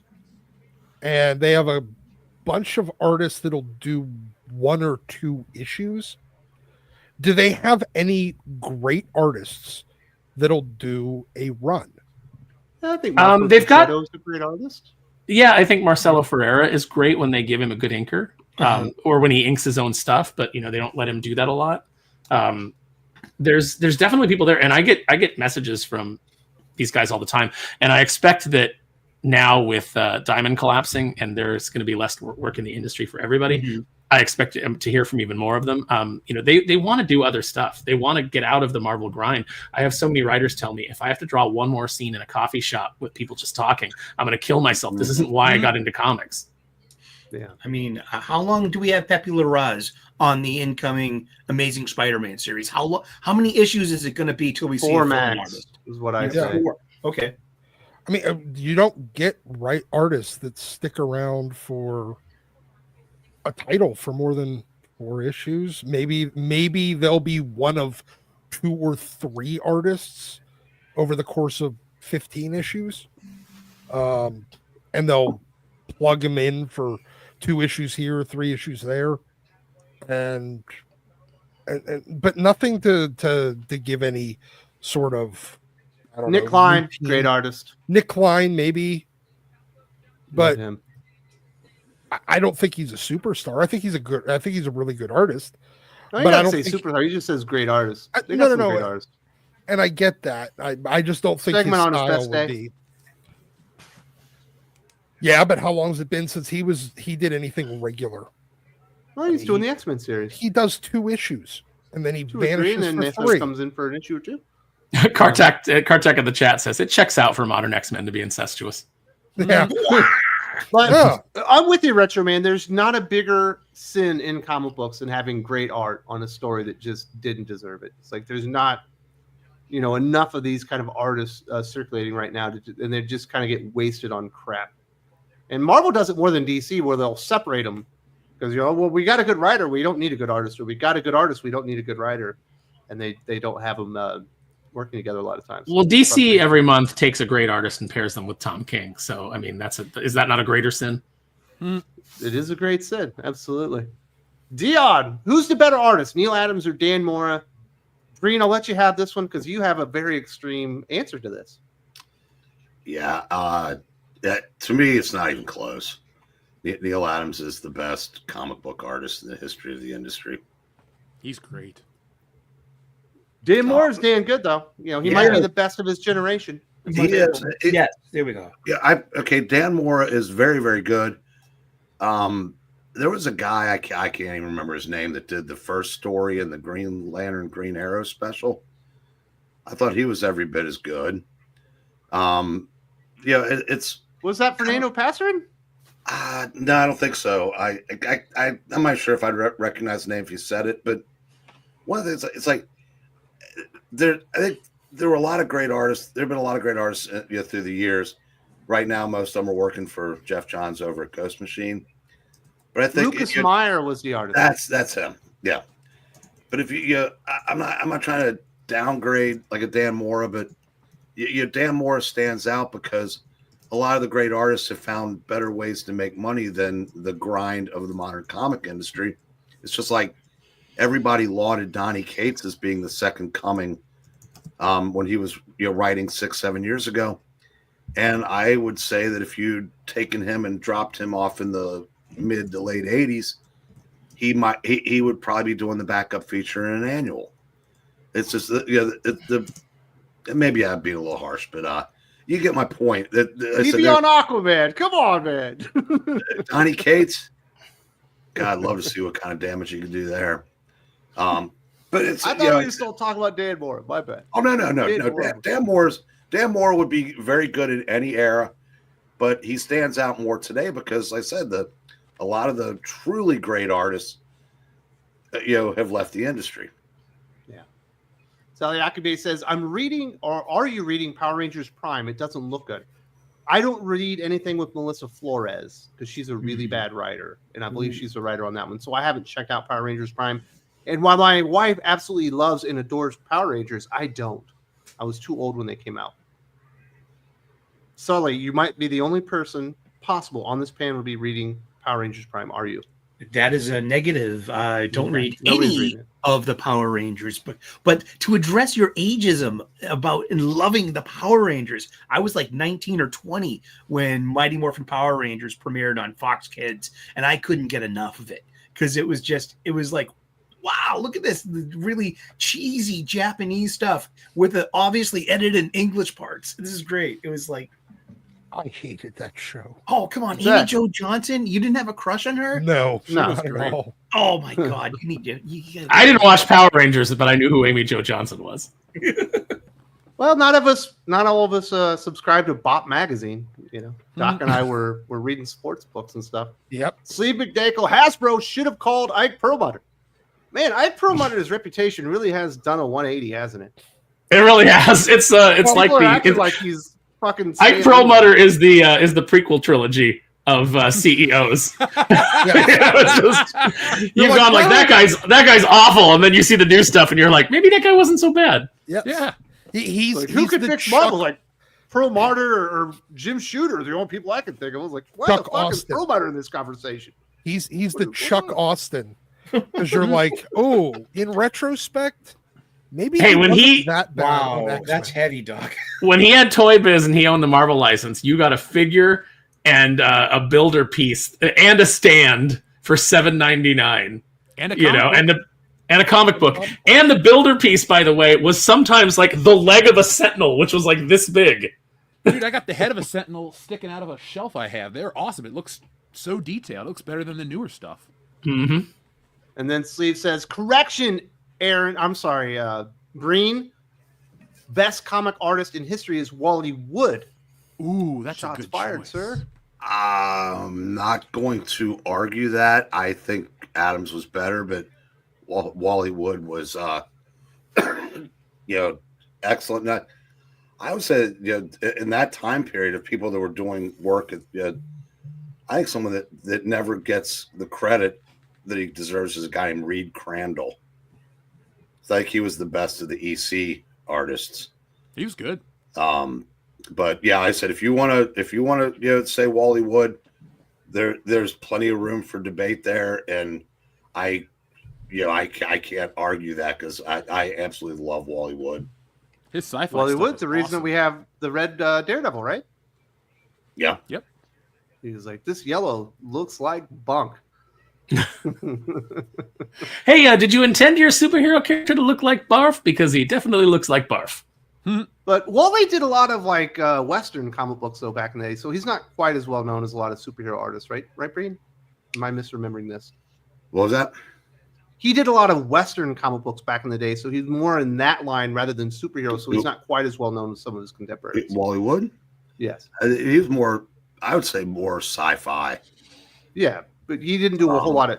He did superheroes, but he did more other stuff. Yeah, Other genres. in those days there weren't a lot of superheroes to do, but Yeah. he helped found Tower Comics in the mid '60s. The Thunder Agents. Yeah. And then he ended up doing a lot of work for DC in the '70s, and then obviously his demons got the better of him, and physical limitations that he had. But yeah, like I said, he had great artist. Absolutely. We got HH and the fellas over there at Sigma Comics. Greetings, aficionados. Morality is the main theme in our upcoming Here Comes Calico book, which will feature 2 comic book legends. Stay tuned. Well, that's going to be very, very exciting. Morality is key to superhero comic books, and it's nice to see HH and everybody over there at Sigma Comics has really been building up that brand, in something I don't think we've really ever seen, or at least not recently, Sprout, where it's really all grassroots. Him going out directly to people and letting them know about the character.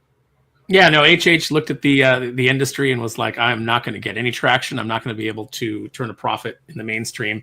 And he went after it. And man, that guy hustles. And one of my big regrets about possibly not, unless something changes, not making Megacon next week is that I don't get to hang out with HH. Mm-hmm. You don't have to worry about Diamond. I tell you that. Exactly. Mm-hmm. So congratulations and best of luck. And you've learned all that great stuff, HH. Really appreciate that. So we will talk about comics morality. I do believe there is a crisis. I made a video pointing out some of the weird stuff happening at DC. You got the Wonder Girls just going out there and murdering and beating people up. I think they gutted Solomon Grundy. I don't think he knew he had that diamond in his stomach. You got him beating up Angleman, who, to my knowledge, hasn't done anything in the book whatsoever. You've got Green Arrow kind of siding or sympathizing with serial killers and then chastising the police over stuff like that. And then more notably this week in X-Men, you have essentially Cyclops threatening the U.S. government saying, if anything happens to me, I will destroy the entire country of America. I'll send Juggernaut down as like a intercontinental ballistic missile to destroy a city. If the worst should happen, I'll bring in Phoenix and she'll just destroy the entire Earth. And it does feel more and more, Aaron Sparrow, I know you're a comic book writer, you're an editor, that the morality is gone from superhero comic books. And I think superhero comic books are supposed to be a morality tale. We're supposed to be aspiring to be as good as a hero like Superman. We're not supposed to drag Superman down to our level, which is what it feels like most modern writers are doing right now. And I think it's awful. No, I think you're absolutely right. And that entire Cyclops scene, and this is what, it's like, I don't have time to explain it to all the weirdos on Twitter, and they wouldn't hear it anyway. All these refugees from Reddit that come over to chastise you for, saying that, Cyclops is not a hero as the way he's written. A real editor could have tweaked that to make that scene work. You could have had Cyclops you could have had him being threatened, and then Cyclops saying, we don't have nukes. I don't have nukes, but I have mutants. And my restraint is the only thing that keeps you, like you have a conversation about restraint and you have him say, my restraint is the only thing that keeps, this at bay, because I could have this, I could have that. But because that's not who we are, because we are not who you think we are and who you portray us as, that's why that doesn't happen. But it could, I could, if I was the man that you think I am, this is what I could unleash. And it keeps Cyclops as a hero, not an anti-hero, not a villain, but you understand the power that he has at his disposal. And it's that restraint that makes him heroic. It's the fact that he doesn't give in to revenge. He doesn't give in to pettiness. It's not the fault of the populace of the United States that there are forces within the government that are, trying to harm mutants. That's not the fault of the everyday person, and therefore they shouldn't suffer for those sins. You could tell that story, but instead you don't have any editors that care. You've got Tom Brevoort asleep at the wheel, just cashing a check, doesn't even want to be there. And, this is what you get. This is what you get. And if you don't demand better, like the people on X don't want to demand better, they don't understand heroism. They don't understand the nature of sacrifice. They don't understand the nature of what makes these characters heroic and makes them aspirational. They want everything dragged down to their petty level instead of having heroes to aspire to, because they're just lazy and they don't want to aspire to anything. They just want everything to be just like them so that they can validate their own existence. And that's not what these morality tales are supposed to be. And we don't have morality tales in comics anymore. Jeff, am I wrong? No, you're not. And it goes beyond just superhero comics. We're talking about Reed Crandall and Wally Wood. All those EC books were morality tales. Maybe it was more about, like, don't kill your wife or don't poison the meat. But at the end of the day, all those offending people always got their comeuppance. That's the point of those stories. Yes, there we go, right there. EC is my favorite comic line ever. I love the EC stuff. So yeah, morality always goes hand in hand, and I think it's always refreshing to read like a Spider-Man story where it's like clearly he could go and do this thing and it would better his life, but morality is why he doesn't make the decision, and therefore Peter Parker doesn't get some job or this or that, and it kind of just keeps the character, I don't know, on model. Yeah, during the assassination plot, you had the Red Skull tell him, "Here's a suitcase full of money. All you have to do is walk away." And it was one of those times in Peter's life when he really needed money. Yep. And he has that moment where he's thinking of all the things that this could pay for. And it's kind of like that moment in the at the end of Lethal Weapon 2, where Riggs is telling Murtaugh, "Take some of this drug money, do some good with it. You know, put your kids through college." And Murtaugh's like, "No, it's dirty money, it's drug money," and he throws it down. And that's the same thing that Spider-Man has. Is, you know, he says, you know, he throws the money back in the suitcase, and he's like, "You know what? America has problems, a lot of them, but you know, this is not right. This is not, you know, this is not me. This is not the right thing to do."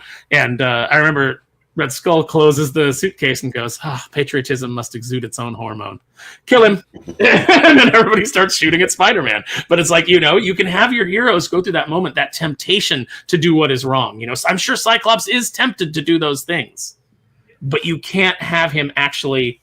This is an option that I'm willing to unleash or entertain. Mm-hmm. Yeah, that's the thing. Like Cyclops has spent the last, like he you know, you saw it, especially during the end of the original, you know, first volume of Uncanny, and then especially into Kieran Gillen's time during the Utopia era. He straight up turns into Magneto. And then you get into the AVX, post AVX world. He's just a straight up villain. Yeah. He's a villain during AVX. He's a villain afterwards, and then he dies. And when he comes back, for all the shit we give Matthew Rosenberg as a writer, he brought Cyclops back and said, "Stop," you know, and he recognized, "I've been fucking terrible, and I was a villain. I need to get back to Xavier's dream and my belief in it, even if it's not." Even if I have my own take on it. And even during Krakoa, he was absolutely the most like on model character in that. He was the one guy that seemed the least plant clone evil version out of all of the X-Men. Wolverine had that like moment in the beginning where he's like, "This doesn't feel right." But then he became the same thing. All the rest of them did too. And at no point, even Cyclops, he did not like that he got kind of forced to deal with all these fucking villains, like right next door, and that he had to work with them. And even whenever Xavier said there's not going to be any X-Men anymore because, you know, that's my island means we don't need that anymore. He's like, "Nah, fuck that, dude. We need an X-Men." And he stayed true to Xavier's dream, and even when Xavier gave up on his own dream and decided to just take Magneto's. Yeah, basically. I mean, Cyclops hasn't been really Cyclops since he got infected by Apocalypse in the early aughts. And that's your out. That is your out. That, you know, you could do a Green Lantern Rebirth with Cyclops. Yes, you can. Yeah. That would be awesome. But none of these writers are talented enough. Number one, they're not talented enough. Number two, they don't know the property well enough because they just skim Wikipedia articles to write this shit. You know, none of them are actual fans. And the third, they don't have the will because they don't disagree with Cyclops being a villain. They want to lash out. They want to hurt. You know, it's like the anytime anybody disagrees with you, they want to John Wilkes Booth it and, you know, shoot the person that they disagree with in the back of the head. Pretty much. And then we wonder why they're not heroes. And nobody wants to read their books anymore. Just the people that want to pirate them and then, you know, and want to go back to Sex Orgy Island. Yeah. Man, you really riled everyone up on the Twitter, man. That was fun. I didn't even see it. That's the best part. It's like they're just screaming into the void. Like, and the worst part of X-Men number 10 by Jed McKay there and Netho Diaz, and who's doing his best, Ryan Stegman. I mean, the worst part of it was a boring comic book. I mean, we're all besides the lack of morality, and I think a better artist too could have at least pushed more gravitas into that glorified coffee house scene. There you have Lundqvist versus Scott over what? Over a bar, over beer in a restaurant, another restaurant scene. Actually, I think the most insulting part of that comic book was when Cyclops is talking about how we have mutants, and then the first thing he does is talk about using a not mutant. yeah, Juggernaut. Really's on the tube. So, Breen, you've been around comic books for what, over 50 years now? Right around. Right around 50 years. Was there a point where you saw this started happening, or was there like a point where you think that was when we entered this era where we started dragging the heroes down to our level instead of, trying to elevate the heroes and doing heroic things? I think you can trace it back to the beginnings of Twitter, because it gave a lot of people, well, or even before that in chat rooms. So everybody had a voice, and then at some point we started punishing achievement. I remember, there was a time in Great Britain when they made them take down the billboards of like the fitness models because fat women were offended by them. And then gradually it started permeating all facets of society, where everything that it was no longer about you achieving. It was, like I said, because that became thought of as a bad thing. And we were all supposed to just be like everybody else. But the everybody else we were supposed to be like was like the just like I said, like Aaron said, striving for mediocrity. I would say even less than that. And then comics got a hold of that, and they started trying to appeal to that audience. And it just last 10 years or so, it's really ramped up, because it's like a term that Richard liked to use, Taliban approved body types, Superman with a dad bod, that kind of stuff, because it wasn't about you trying to be them. They wanted to make them be like you. And so last 10 years or so, it's and I don't think it's ever going to entirely go back. I think it's a couple of things. One being to use a comic parlance, somebody in the comic sphere decided to infect them all with the anti-life equation. But then because what they're really pursuing is death. I mean, it's a death cult that hates humanity, hates being alive. It's their sadness. It's entropy and apathy kind of masquerading as realism. I mean, look, it's a whole lot of Johnny Ringos, Doc. It's a whole lot of people with a hole clear through them, and they're just, angry at the entire world. And the question is, what are they angry at? We don't think it's Watchmen, Alan Moore deconstructing heroes, and people being like, "Oh, that's what we really want." Because I think it's emblematic of a great sickness inside the people that are writing it. Yeah. I mean, granted, yes, I think they want the cheap pops of trying to be the next Alan Moore that does that same thing. But I think that they're also just sad, empty people that are writing these, and that's what they've decided to target to. I mean, look, let's look at Tom Brevoort. That man used to actually be kind of happy like 15 years ago, 20 years ago. He is the most miserable son of a bitch I've ever seen talk every single time he opens his mouth. He's gotten black-pilled to existence. And it really shows in everything that he works on. Another point about comics used to, like when I started reading comics, most of the people, they would appeal like the outcasts, maybe the kids that didn't like sports, the ones that maybe weren't popular or whatever. And so there was kind of like an outlet for the, for the whatever the nerds of the day were. Or now in a social media age, the nerds are the bullies. But they're also infinitely more miserable because the rest of us, even the nerds, hung around with everybody else, and got along with people because you actually had to talk to people, and now I said when you're predisposed to be miserable or an outcast, right, and you're on social media and that's your life, mm-hmm. you just get so much more negative, so much more withdrawn, so much more. I said out of shape. It's just everything. It's just I mean, it's a miserable death cult.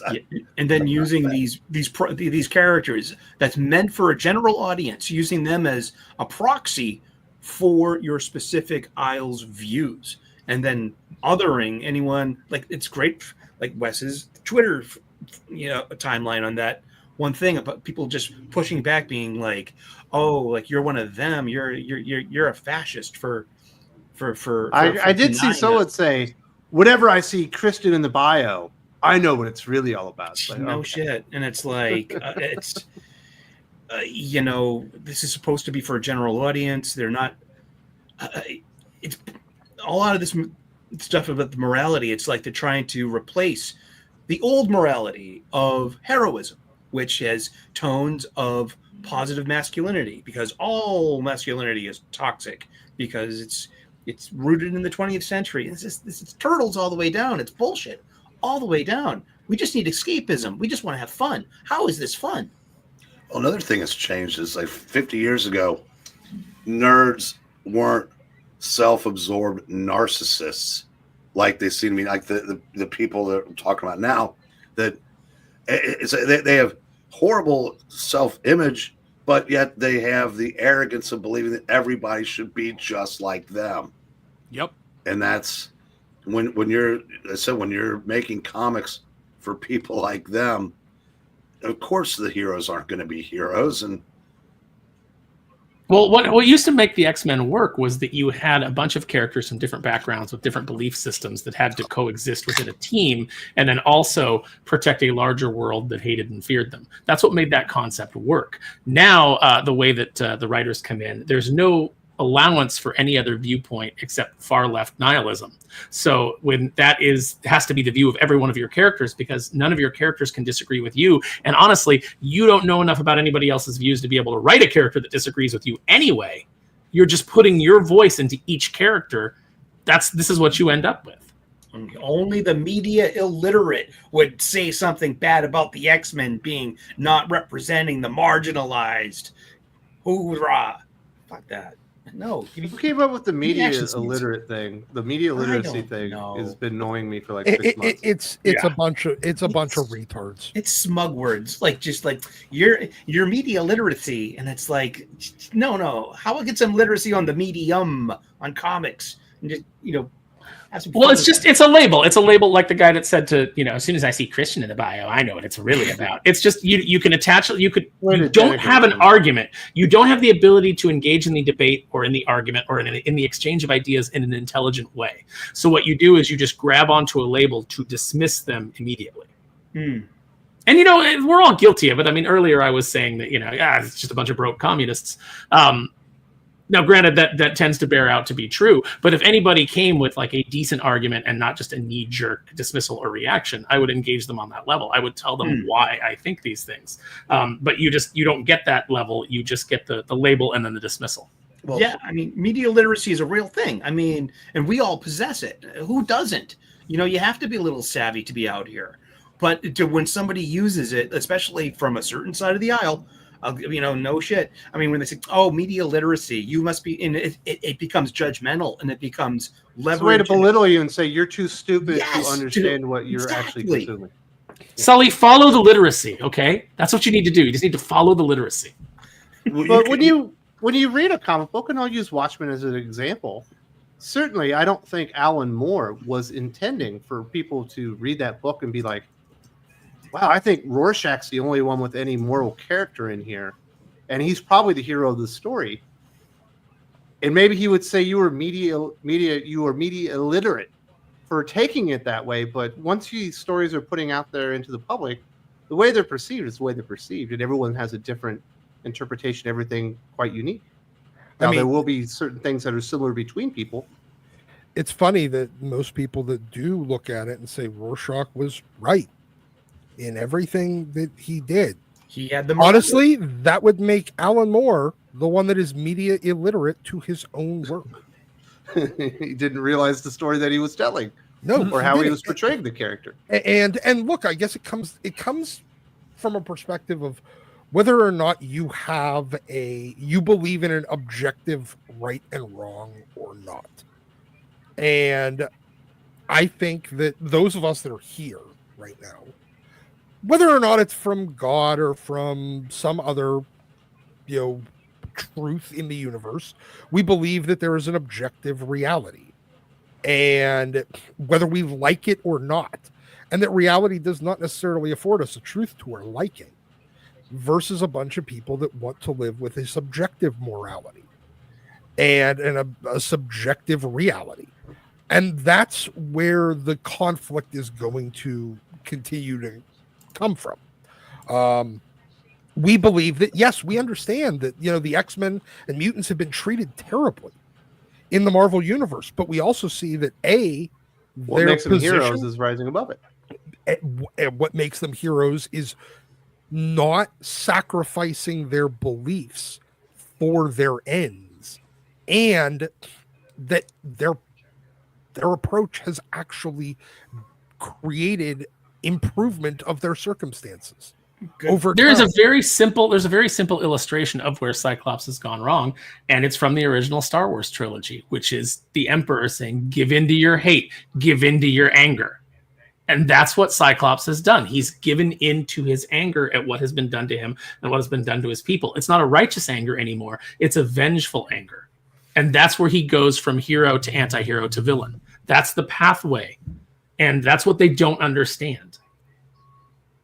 Yeah, I don't think there's any circumstance, and I know this isn't reality, but in my heart of hearts, I know that there's no circumstance where terrorism should ever be applied. I don't think that is something that is morally acceptable in any circumstance, whether it's from my tribe or someone else's tribe.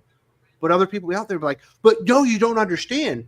The mutants, they've been treated poorly, so going out there and doing terrorist activities and threatening to destroy an entire country is justified in this case. I don't think they understand my point of view that I wouldn't want my side to do that either. It's bad. It's evil.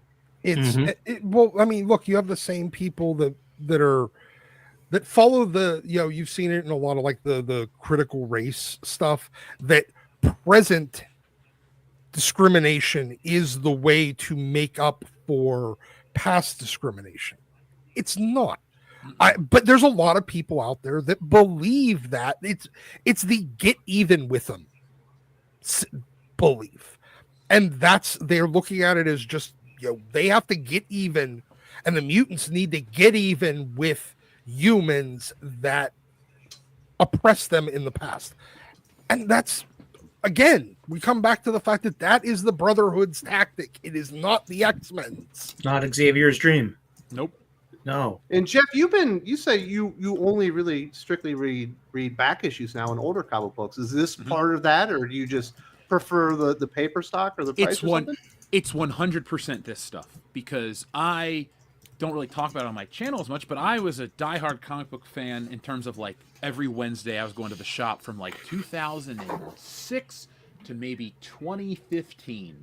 And in my dream job at one point is I wanted to draw Spider-Man. But then Marvel Now happened, and then all these people I started to read about them on Twitter and get to know who they are, and I went, I don't want to do this with my life. So that kind of changed everything for me, seeing what the comic book industry is, because why would you want to spend your life getting into a field only to deal with people that hate you or are miserable.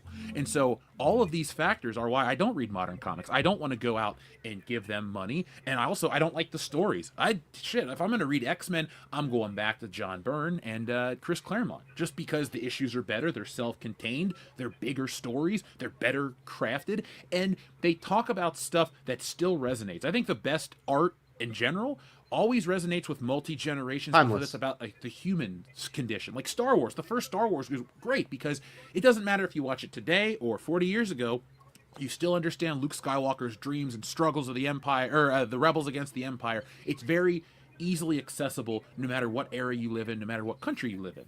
But now, like you were talking about how these artists hate to draw comic book scenes in a cafe. We have this very myopic view of what heroism or what storytelling is, and it's boring crap. And that's why I don't read it. Even my favorites like Spider-Man, I had to go back and use justification of buy one, get one free to pick up these issues at a second, on the aftermarket, because I'm not going to give my, money first day to these things. Like, I want to complete my collection out of an obligation to myself, but I don't want to go out each week and buy these new books and get into the conversation because the conversation's crap.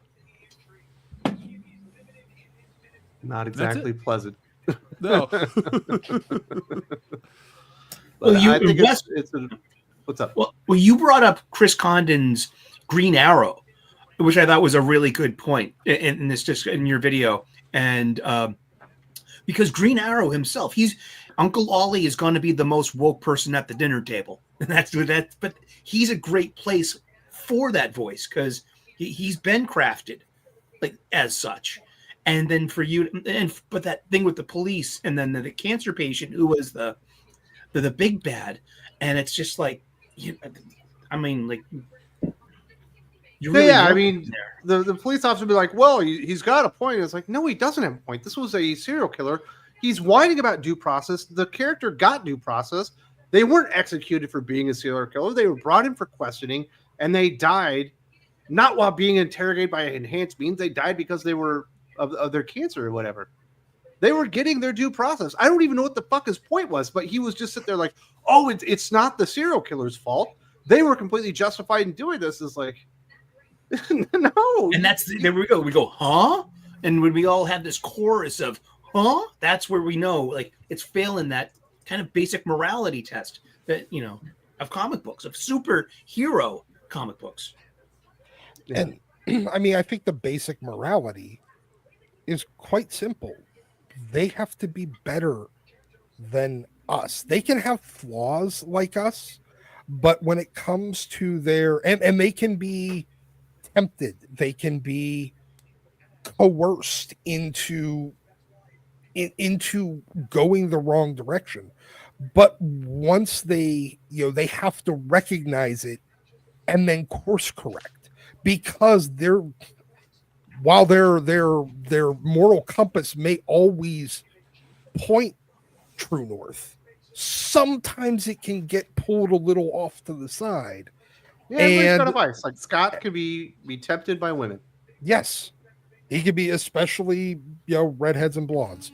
But he can absolutely. Scott can be tempted and coerced by the women in his life to act against type.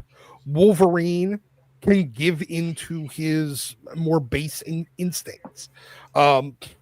Colossus can get very nationalistic or patriotic to his, and especially to his family. He can be very, very, how many times has he given Mikhail basically a second chance? Do you remember how shocking it was, Doc, during the fall or during the mutant massacre when Colossus reached out? It's like Nightcrawler was possibly dead.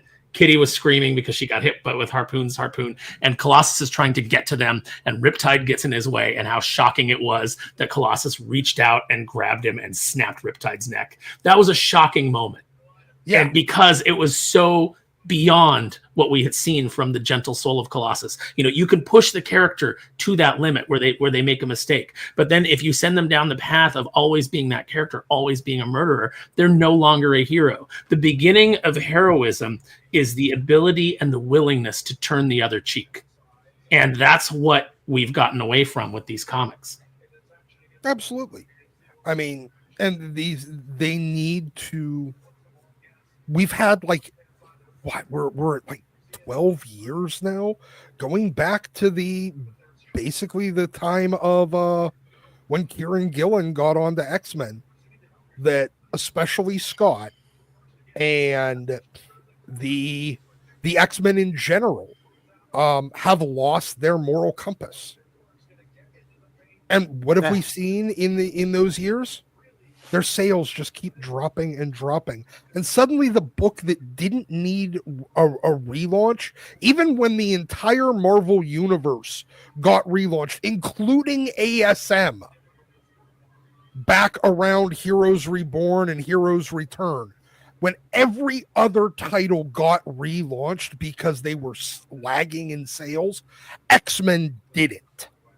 And now they needed a relaunch because they got away from their core principles. And they'll need a relaunch again soon. And each one will be diminishing returns. And they keep losing readers because they're going in a way that was against what we became, what made them the most popular franchise. And I'm a little disappointed we kind of like specifically concentrate on that issue. This has been a long-standing problem with X-Men. In the Fall of X, we saw Colossus throwing human beings through the claws of Wolverine and trying to like give it a name like it was a tag team move. We saw Nightcrawler bamping people into the coldest space and murdering them that way. This has been going on for quite a while, and you know, it's pretty wild what Marvel are actually willing to let these characters do. Let's hear from these people. Federico says in Italy, Alex Toth is considered the best artist. Ooh. He's awesome. He's one awesome. of my favorites. Yes, please. Space Ghost. Everything. I have a Zorro work back there. I love it. Very nice. Such an art nerd, Jeff. I love it. Big time. Too much. Lee McDaniel says the idea of Cyclops humble bragging about how benevolent he is for not destroying mankind has serious Zack Snyder energy. It just shows how heroes today are emotionally weak and lack humility. Yeah.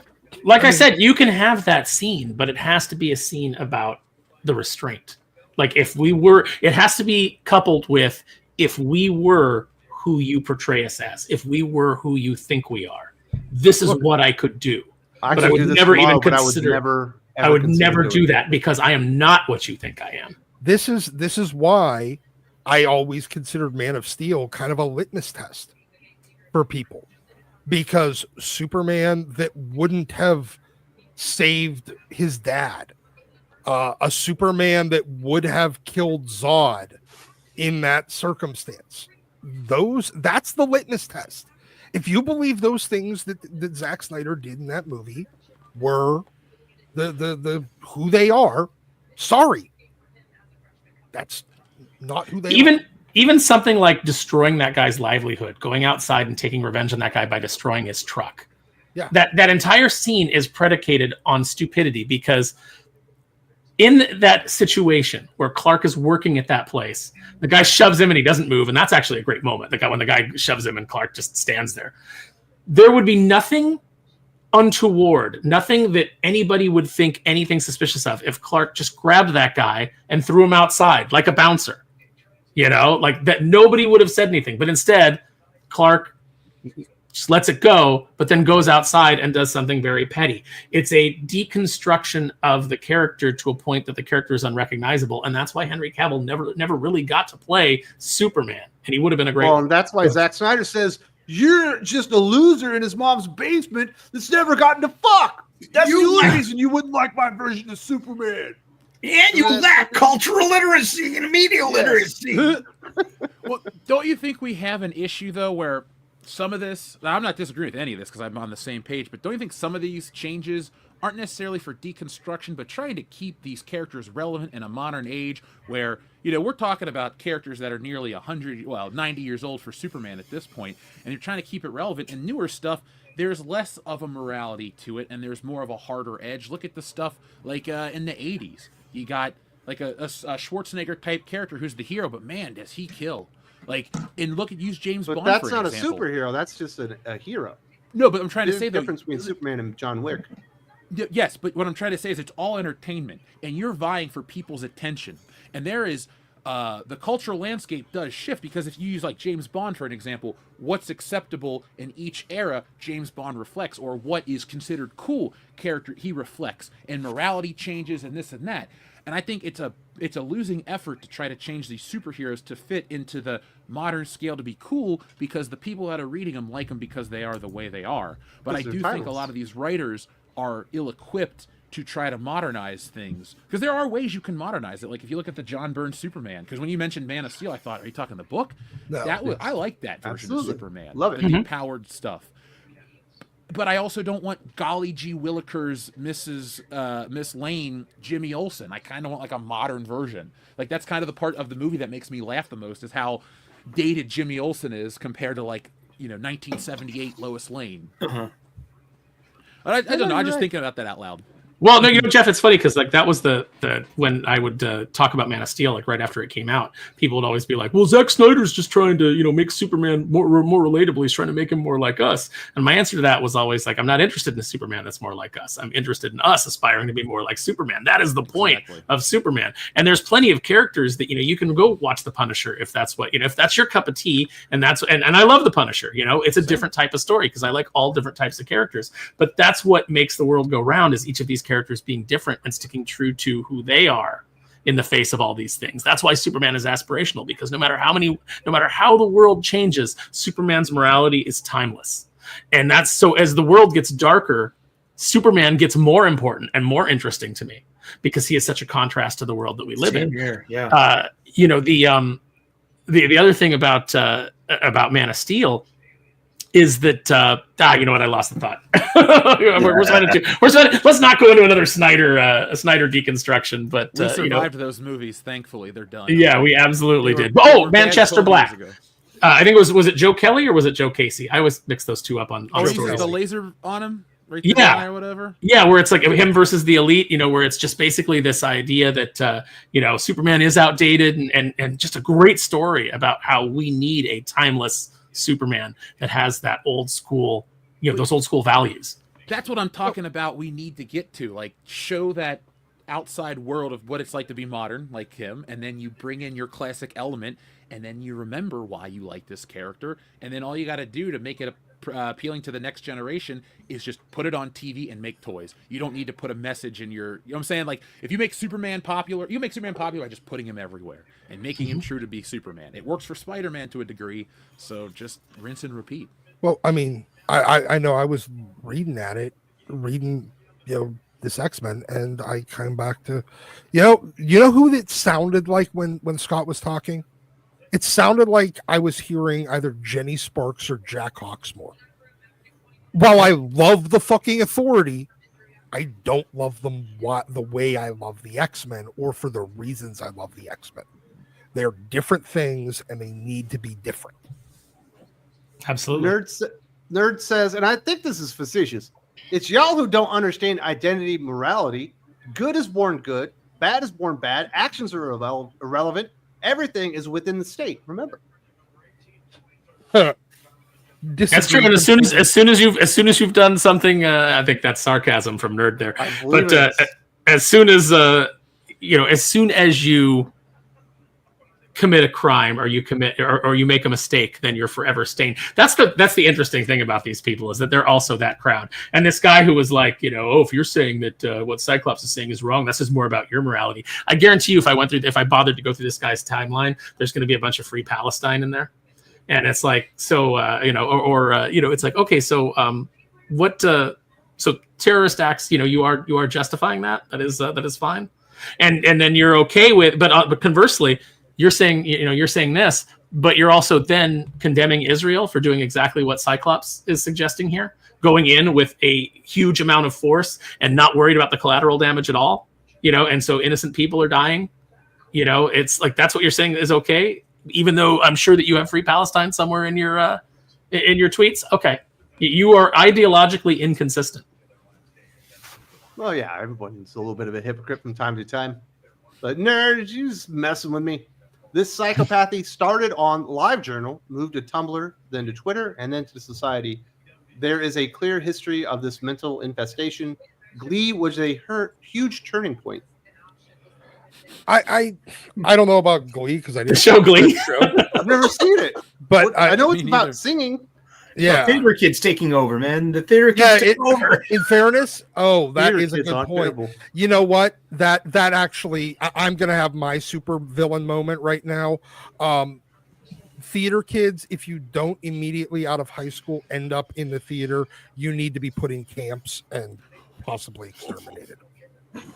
Just saying. You have a problem whenever you get into the real world. Yeah, I do think the lack of seeing a Who's- person's who's got a- reaction to your who's got a statements radio is on? people. I think it's Breen. Can you tune in to Howard Stern, please? I want to hear the latest. Okay, so confirmed, Sully's the last guy listening to Howard Stern. Oh, Hey, Robin. That's a name I've not heard in a long time. Oh, wow. What is Private Parts. It wasn't that good.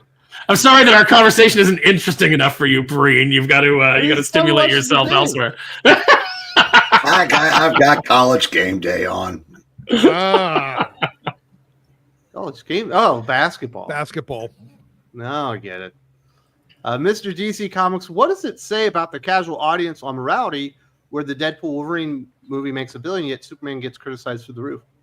That's what I think that was how I was trying to make my point, though, is like that those characters, though, kind of already exist in their purest form, because Deadpool maybe wasn't making as many jokes in New Mutants, 98, but he was a mercenary killing people, and Wolverine has got a precedence of whatever. I think there's just that cool factor. It's why Batman is perennially popular, because people like that darkness. And also, too, if you pay attention to what hits on YouTube, there's that slight edge of that. That's what people really want, in general. It's what they're into these days, at least. And I mean, we could take that all the way back to, I guess, what Frank Miller would be bringing that harder edged in the late 70s, early 80s, and then that influences the Image guys that do this.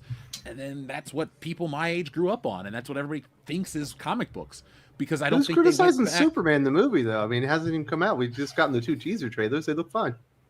But is Yeah, people are that criticizing the trailers a lot, though. But I think I thought you meant just Superman, like, as a character. Sorry, I keep. oh, that might be it. just That might be it titled too. Superman. But I mean, believe it could he's be. talking He about could have movies. switched gears. I think there's a tribalism thing where people just want it to fail because it's not Zack Snyder, because they like the dark, edgy version of it, and they think that's what comic books are because they're my The age. Snyder Bros. Yeah, well, dude, you got to remember that's what was out when I was like born into the comic book stuff. That's what was popular. You had Jim Lee X-Men, you had all those Image guys come out when I was like 3-4 years old. That's what the comic book thing was. But I just happened to like the older stuff, so I'd go back to the Silver Age and try to read it all. But for a lot of people that I'll like interact with, these guys that are at these cons, man, they just want the blood and the guts and the gritty teeth and the million hatch lines in the pouches. That's what they think are comic books, and that's all they've ever consumed. And they've never taken a time to look at the bigger picture, and that's why that hits at the movies, beyond it just being recognizable IP. I think Well, when that's every what- character is Wolverine, then no one is. And Agreed. you know, we have to remember that this is still the Wolverine that went after Rachel when she was going to kill the Black Queen in cold blood. The Black Queen, a vampire, who drains the life force out of people. And Wolverine stopped Rachel from killing her because Rachel was actually going after her in a premeditated fashion to murder her. And Wolverine was like, we don't do that. We don't murder. And she's like, you kill people all the time. And he's like, yeah, if a man comes to me with a blade, I'll meet him with a blade. But we do not do this. This is the line. And she's like, the only way to stop me, Wolverine, is to kill me. And that last panel just says snicked. It was one of the most mind-blowing things I'd ever read at the time. But it shows that even Wolverine draws the line there, and that line is gone. Now every X-Men, including Nightcrawler, is a murderer. And a gleeful murderer, like with no remorse whatsoever. And that was, that's how it's gotten away. And, yes, characters evolve and whatnot. And we went from Storm being the serene nature goddess to stabbing Callisto and becoming this harder edged character. But then there were still always those moments where she lamented and wanted to get back to who she was. And those moments where she could just, purely be the nature goddess and flying through the sky in the rain and the joy that she felt at being able to reconnect with, a more innocent version of herself. And that was what she was striving for. Those are the really human moments that made the X-Men stand out to all of us and made us fall in love with those characters. And like, you can even look back. So let's take the Storm Callisto moment. Years later, whenever they introduced Marrow and she was, a child witnessing that happening and then became this like harder edged character that's trying, because she came trying to kill Storm to avenge Callisto, and Storm telling her, look, I was wrong with the way I dealt with that. I didn't have a choice at the time. I didn't feel like I had a choice, but it was, I lament it. I regret it to this day. And kind of softening Marrow as a character and trying to change her direction. And it was, because they were that, what did they call that branch of the Morlocks? I don't remember what it was. It was Night something or other. Yeah, I don't remember either. And where they were like the militant brotherhood of Morlocks, and them, with Marrow as their leader, and the X-Men kind of showing them, no, that's the wrong way. We need Nerd that. says media literacy is a gotcha term. It was made exclusively to delegitimize opinions I don't agree with. It's progressives' warfare through language. So, sounds about right. Yeah, media literacy is like the new Nazi. kinda. Yeah. Once you wear out a term, you got to come up with a new term. It's all Nazi has lost its sting, which it never. Now, I'll say that you can't understand what I've said because you're too stupid. Yeah, Chuds and incels, man. Yeah, it's you're not reading the book the way that I want you to, so you're dumb. That's When are they going to stop calling me Boomer and come up with a new name? Because that one's been going on for 2 years. And look, because it's a bunch of retards that don't realize that we're Gen X. Once again, the Gen Xers get forgotten. Our parents, that's the way did too. That's the way that we always wanted it. We always wanted to just be left the hell alone. And unfortunately, we've all been dragged into, that's really the problem that, I love seeing these videos on TikTok where people are like, what's wrong with, with Gen X? Are you okay? And then like, it's that lady going like, oh, Gen X is fine. We were 13 when we were 30. We were smoking. We were stealing our parents' liquor. We would come home and there was no one in the house. We'd have to make our own food while we watched cartoons. We were adults at the time. It's like the one thing you do not want to do is wake up Gen X, okay? Get our attention. You don't want our attention. The end. Let us. They got to come up with something else to call it, because our 80 years. Boomer never even almost hurt my feelings. Well, that's because because you're a white male. You're a white heterosexual male. There's nothing anybody can call you that hurts your feelings. Louis C.K. has a whole bit about that. He's like, "What's the worst thing that you can get called? Cracker?" Yeah. He's like, "Oh, taking me back to when we had all the power." Ruined the I'm pretty sure I'm more racist to white people than anybody else. Yeah, no, it's like, you look at white people and you go, "Oh, geez," especially like white women these days. It's like you're like, "Oh." The number of times Karens. I I love that they're Margarets now because of JD Vance. I don't care, Margaret. But the number of times I've just come out with fucking white people. I'm with you, dude. I'll say it. Carlitos Figueroa, the only hero who seems to remain a hero and is not morally questionable or become a villain or anti-hero aside from some alternate reality version is Superman. I think Wonder Woman holds up, and I think Batman kind of. Well, Wonder Woman is mowing down people right now. Oh, and murdering a lot. Nothing Tom King writes counts. It always gets put into some alternate universe. She was more heroic in the Milk God story from Clunrad. Oh my God! Oh, you had to by the way, that happened, and we all let it happen. It's not fair that Jeff didn't read the Milk God story from Clunrad. I think I dodged the bullet. For your penance, detention. But Jeff, I there would are shield you certainly- from that story like Superman stepping in front of bullets if Wes tries to sling that at you. No, Jeff, don't do it. I Don't won't. read it. Admittedly, Certainly- I've only read maybe 5 Wonder Woman comics in my whole life, so. You didn't miss nothing. Superman, there's plenty of evil versions. You got Cyborg Superman, Superboy Prime, Isn't all the kinds of. Eradicator one? You got Red Sun Superman. No, Cyborg Superman's not really Superman, though. He's just Hank Henshaw with some Superman DNA stitched on him. Well, he was Superman during the reign of Superman. No, he called He himself did it. Superman, much like John Kent called himself Superman. It doesn't make him Superman.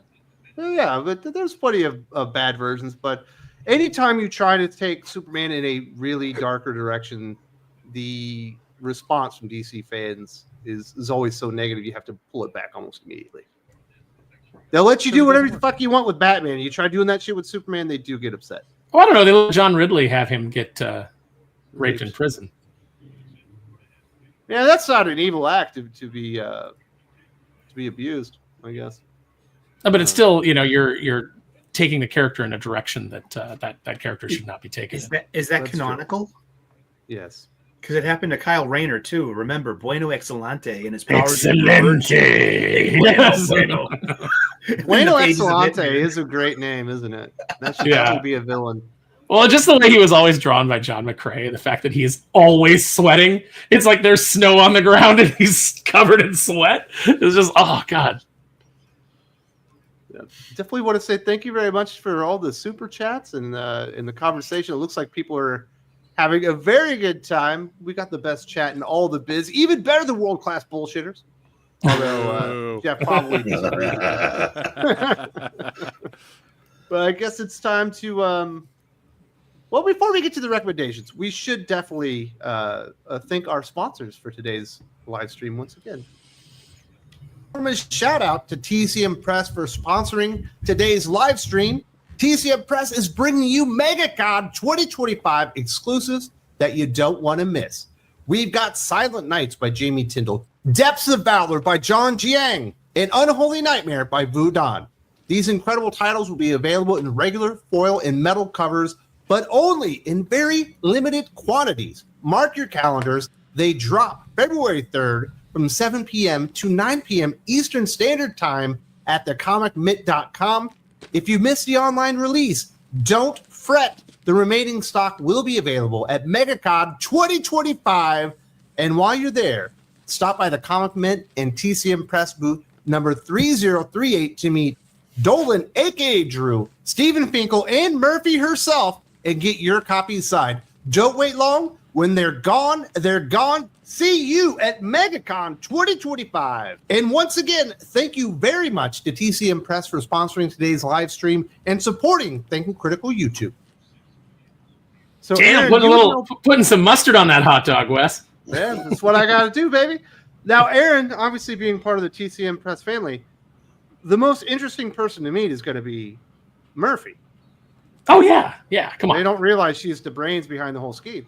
Yeah, they don't realize it, and Murphy is a mystery because she doesn't appear on YouTube all that often. So, Murphy, She did who host a little thing you did here, though. yes, she did. She's been on Thinking Critical twice. She hosted both of the Doomface takeovers of Thinking Critical. By the way, Kneel Before Doomface still available on Kickstarter. Link is in the description. Please check that out, and check out my Twitter and my Instagram. I'm posting art over there all the time, showing what little updates I can without giving too much of the story away. But the book's gonna be damn good. Better be on a bunch of 2025 best of lists over here. I'm saying. Absolutely. And if you're interested in those exclusive covers, but you can't make it to MegaCon, there's a link to thecomicmint.com, but you have to be there at the specified time to get those pre-orders in.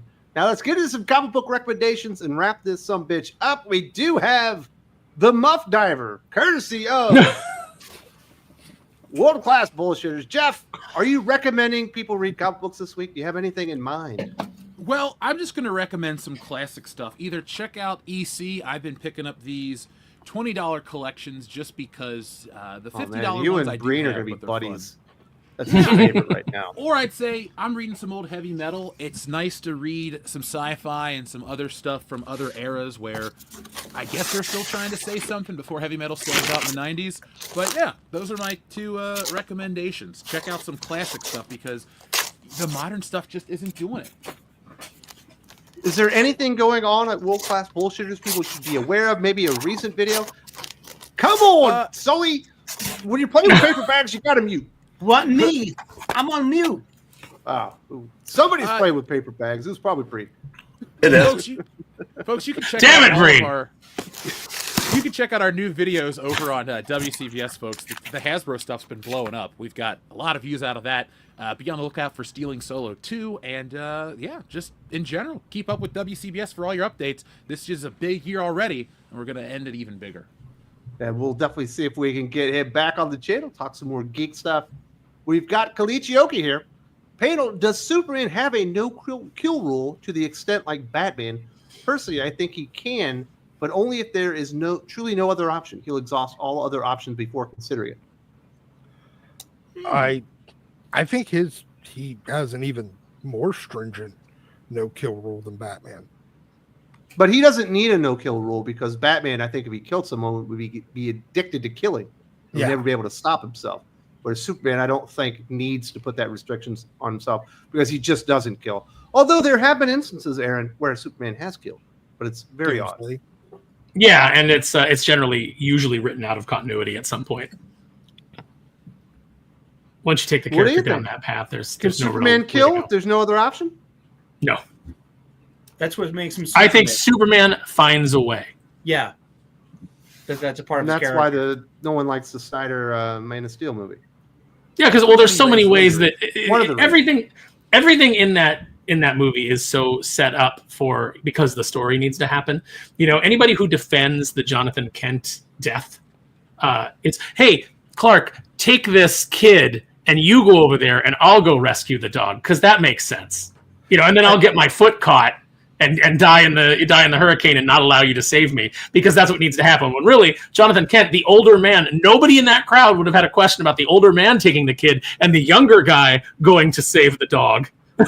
And also, he's so fast they wouldn't know that he left. Yeah, exactly. And I mean, additionally, like that whole movie was just because it needed to happen. They have a world engine. They come in a world engine. Literally, that movie is solved in like the first interaction between Clark and Zod. Go, hey, you know Mars? It was literally like you passed it on your way in. It's habitable. You just need to use your world engine to kind of terraform it. You can go there. Like I'll come over and give you a hand. Then we could be like neighbors and shit. And Zod would be like, "Oh wait, really? I didn't think it. No, it's good. Okay. Yeah, here's the codex, man. Here's the codex, man. Yeah, and here's the codex. Go build new Krypton. Yeah, no, it's so ridiculous. And then Superman, Krypton had its chance. It's like, Superman, we participated in a genocide, Barney. Updates like you have to evil to the extent of a villain like Darkseid, where he knows there's no redemption for you. Would Superman try to save Darkseid? Breen, do you think Superman would save Darkseid? He'd at least think about it and maybe try, and then find out. He would do it if he could. If he could, yes. Superman is Darkseid is meant to be the literal devil, though, as far as Kirby created him. He is meant to be Satan, so he's completely irredeemable. That's true, but Superman still wouldn't let him die. Superman is the opposite of he is pure hope. So he will always attempt to redeem even the devil. So the literal devil now hosts baking contests on Apocalypse. Also, he really apparently likes veggie trees. Yes. That was a while ago. But Darkseid's dead. There is no Darkseid. He got death by Justice League. He killed himself. You can't kill Darkseid. Darkseid is. That's probably the only good thing that Tom King has ever done. Is I do like that. So as far as recommendations, thank you very much, Jeff, for that one. Breen, are you recommending comic books today? I'm also going to go to the Wayback Machine. Valentine's Day is coming, so what better time to relive your first romance or that sweet love. Oh. And then who's the artist on those? Bunch of old dead guys. Oh, okay. But then, when you're done with that, like I said, I flashed this earlier. Best bargain in comics. Last week, Tales from the Crypt Volume 5 came out. This week, Crime Suspense Stories 3. They're pumping out about 6 to 8 a year. And like I said, these are all over 70 years old now, and they've been in continuous print. And there's a reason for that. And if anybody hasn't, delved into EC, do yourself a favor and check them out. Very nice. Sully, it looks like you've got your Saturday best. You must have a date night or something. Are you still going to recommend comic books? Or I'm going to recommend some funny books that I bought from my local comic book shop this very week. Actually, I had to go back twice. I didn't mind because it's on my way home, because on Wednesday, there were no Marvel, IDW, or Dark Horse comics available because of the whole Diamond distributing kerfuffle. And but I did go back and I picked up all my funny books. I got a nice stack. But while I was there, I went through on Wednesday, when I only had one comic book in my pull, I got a couple of other things that I usually don't get, a trade paperback. So I picked up the collected Beneath the Trees Where Nobody Sees. It was one of my favorite comic books of 2024. And I'm going to lend this out to some friends too, to be like, dude, you got to read this. And I went through the, they sell used stuff. So I got for $5. It's a collection of old newspaper strips. This is Bloom County by Berkeley Breathed. And these are 40-year-old. I had this book 40 years ago when I was about 12 years old. It's political humor and it's funny. If you know what Bill the Cat is, that's where he came from. But I got 4 floppies in my hand that I got this week. I got Nightclub 2, number 5. This is fun. Pretty good, Mark Miller. I got I saw this on the shelf. It's Mike Barron, friend of the show. This is Badger, Mad Monkeys, Shock and Roll. $6.99, no ads, but chock full of really good art. There's sex. There's monkeys throwing poo. And you were going to say there's monkey sex. No, there's monkeys throwing sex. I don't know if wow, this is getting interesting. But it's Mike Barron. He was on the shelf, and I was glad to support Mike Barron and his funny books. I got Hell Hunters 2 by Philip Kennedy Johnson. This is really good. And it's I don't mind Peggy Carter being part of the WW2 hit team here, because I think back to something like Where Eagles Dare with Clint Eastwood. Ingrid Pitt was in that, and she was like, so you have a beautiful woman on your team. That's great. It's old school. Pick of the week: Green Lantern number 19. It's a Passerin. Fernando Passerin. Yeah. He comes back and does a little bit of art on this. He does the whole book, but it's really good. And we're just getting into, but we have this like really weird splash page with Connor Kent, but he's obviously very straight because he's hitting on Odyssey, the Time Bandit. Who the hell is that? I don't know. I missed that one, but yeah, that's new my character. First appearance. First appearance. Spec value. It's a key. Yeah. Wow. Yes, I wonder if this the first appearance of the Green Lantern, the animated series ship as well, is in here without the AI. So if you know your Green Lantern, the animated series, know that Jeremy Adams worked on that, and that he brings in elements into his Green Lantern run. And those are my funny books this week. And thank you so much. And thank you to everyone in the chat and all those comments that come in all week. They're really fun to read and interact with. Seriously. Absolutely. Keep them coming. Sparrow, you recommending any books? Well, I'm picking up my books tomorrow, but the only ones that I think I saw come out are Nightclub 2, Red Coat, and Green Lantern. Those are the 3 that I'm interested in. I'll thumb through some other books and see what I think, but those are the only 3 that it looks like I'm going to pick up as of this moment. Sparrow, so what I will say this right now. Just look at the art in TMNT number 6 this week. Juan Freya takes over as the main artist, and I think you will be very impressed. It's the best looking TMNT comic book in years.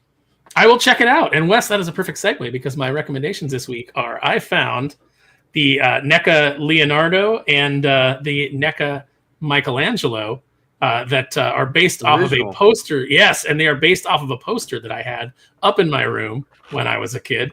So, I was super happy to find these. Now I just got to track down Donatello and Raphael. And as much as I love these with the red headbands, I'm thinking of painting them in the cartoon colors. So what do you think, chat? Should I do that? Let me know. No, I vote for painting it. Don't do that, Aaron. Come on. This is supposed to be the original Turtles. Well, I mean, they can still be the original Nice. Turtles, but with their color-coded headbands, which I love. Oh, my goodness. I mean, technically, they should be black and white if they're. But I don't buy black and white styled figures. The covers weren't black and white. We knew what colors they were. Yeah. Sparrow, are you going to be making any other appearances people need to know about? You forgot to tell people you're going to be on World Class Bullshitters last week. Well, it was kind of it was after we did the show that I reached out to Jeff and I was like, hey, are you doing a show this Tuesday? And he was like, yeah, come on. Yeah. So I will always go back on any Tuesday that I'm not doing Josh's show, but Josh does he's mixing it up now. We're not always doing Culture Popped on Tuesday. It's like every other week. So if Jeff will have me, I'm always happy to pop on. It's always a good time, man. We talk toys and comics, which is two of my favorite things. Absolutely. Aaron brings 6 figures to the table. Every week. Every single week. I only counted 2 this week. Well, those are the only 2 that I have to show off. But let's see, what else did I buy this week? I bought. I got the Phoenix figure the new Falcon figure from the new Cat movie because for some reason it was already heavily discounted. And for me, I don't care about that character. I don't care about Joaquin. He's not the Falcon to me, but it has good custom potential, and I figured I could fit it into G.I. Joe Classified. Maybe do Hawk with a jetpack. I don't know. So I picked it for Ollie's. Yep. It'll. That was the thing. It was cheap enough that I was like, I don't know that it will be any cheaper at Ollie's. So I grabbed it. And then I picked up an MJF at Ross for $3.99 because that's all the AEW figures are worth. But it was probably the best head sculpt they've done. So I grabbed that one. Colors off on all those things. They look anemic. Yeah, this one's not bad. This is like one of the later ones they did, so it's a little bit corrected, and that's why I bought it. Plus, he had the diamond ring, on his fist. I like MJF. Yeah, hey, he deserves better than AEW. They're starting to drag him down though. I picked. Yep. Bad choice. I mean, go for the money, I guess, but you're gonna hurt your long-term potential. I definitely picked up at least 6 figures this week, Wes. Don't try to shame me. Don't try to shame me. I'm consistent. Well, you made me look like a dumbass earlier. And I'm gonna hold that against you forever. Aaron brings home 6 figures a week, girl. Exactly. That's right. G.I. Joe Classified. All right. Last but not least, we do have Doc. Are you recommending any comic books this week? Oh, well, not exactly. Sort of. He's showing off At least nothing new. But we are going to go with. I found this at a flea market, and I really like this figure. Yeah, this Deathlock. X-Force Deathlock. Yeah, the X-Force Deathlock. It's a really nice looking figure with a lot of cool accessories, really good paint, for the face. And I got it for like $7. So definitely worthwhile. Then, since, we're getting to the X-Men, and that's where most of our conversation is here, back when the X-Men again still didn't kill. And in fact, actually, when they almost, Havoc, quote unquote, killed Storm, they lost their fucking shit. So, plus it's the first Jim Lee on interiors for X-Men. This is where he took over as the interior artist. This is the direct edition. So I also have the newsstand and the second print. So, but no, really good issue. And I think Nanny and Orphan Maker show up. Then I got these 2. They were like 1 in 300 variants, Uncanny X-Men and All New X-Men. The Alex Ross sketch variants. They were obscenely overpriced for such a long fucking time. And I just refused to pull the trigger on them. And then I found somebody selling them for like 25, 30 bucks each. And I'm like, done, I'll buy them. So filling in some spots in my collection, up until X-Men 600 or Uncanny 600. And that's when the X-Men died for me. And then finally, if you are one of those people out there that likes, that really needs their superheroes to be morally relativistic and not great people, and show how being oppressed justifies all the shit you do, go check out Rising Stars. It was J. Michael Straczynski. I think it was his first foray in the comics. Plus, hey, this is a massive slipcase hardcover. It's actually just normal comic book size, but it's really, really cool. So go try to find a copy of this. And it looks good on the shelf too. So I think it was 28 issues. But there is my recommendations for this week. And now I got to figure out how to... There we go. Well, very well. I do want to say thank you very much, especially to our special guest, Eric Breen and Mr. Jeff Hicks, for joining us today, talking about some geeky stuff. We got a big weekend coming up next weekend with the Super Bowl. So I'm chilling, relaxing, but I still need to get some chicken nuggets in me. And we'll be back on next Saturday to talk more geek stuff. Thank you all very much. All right. Get out.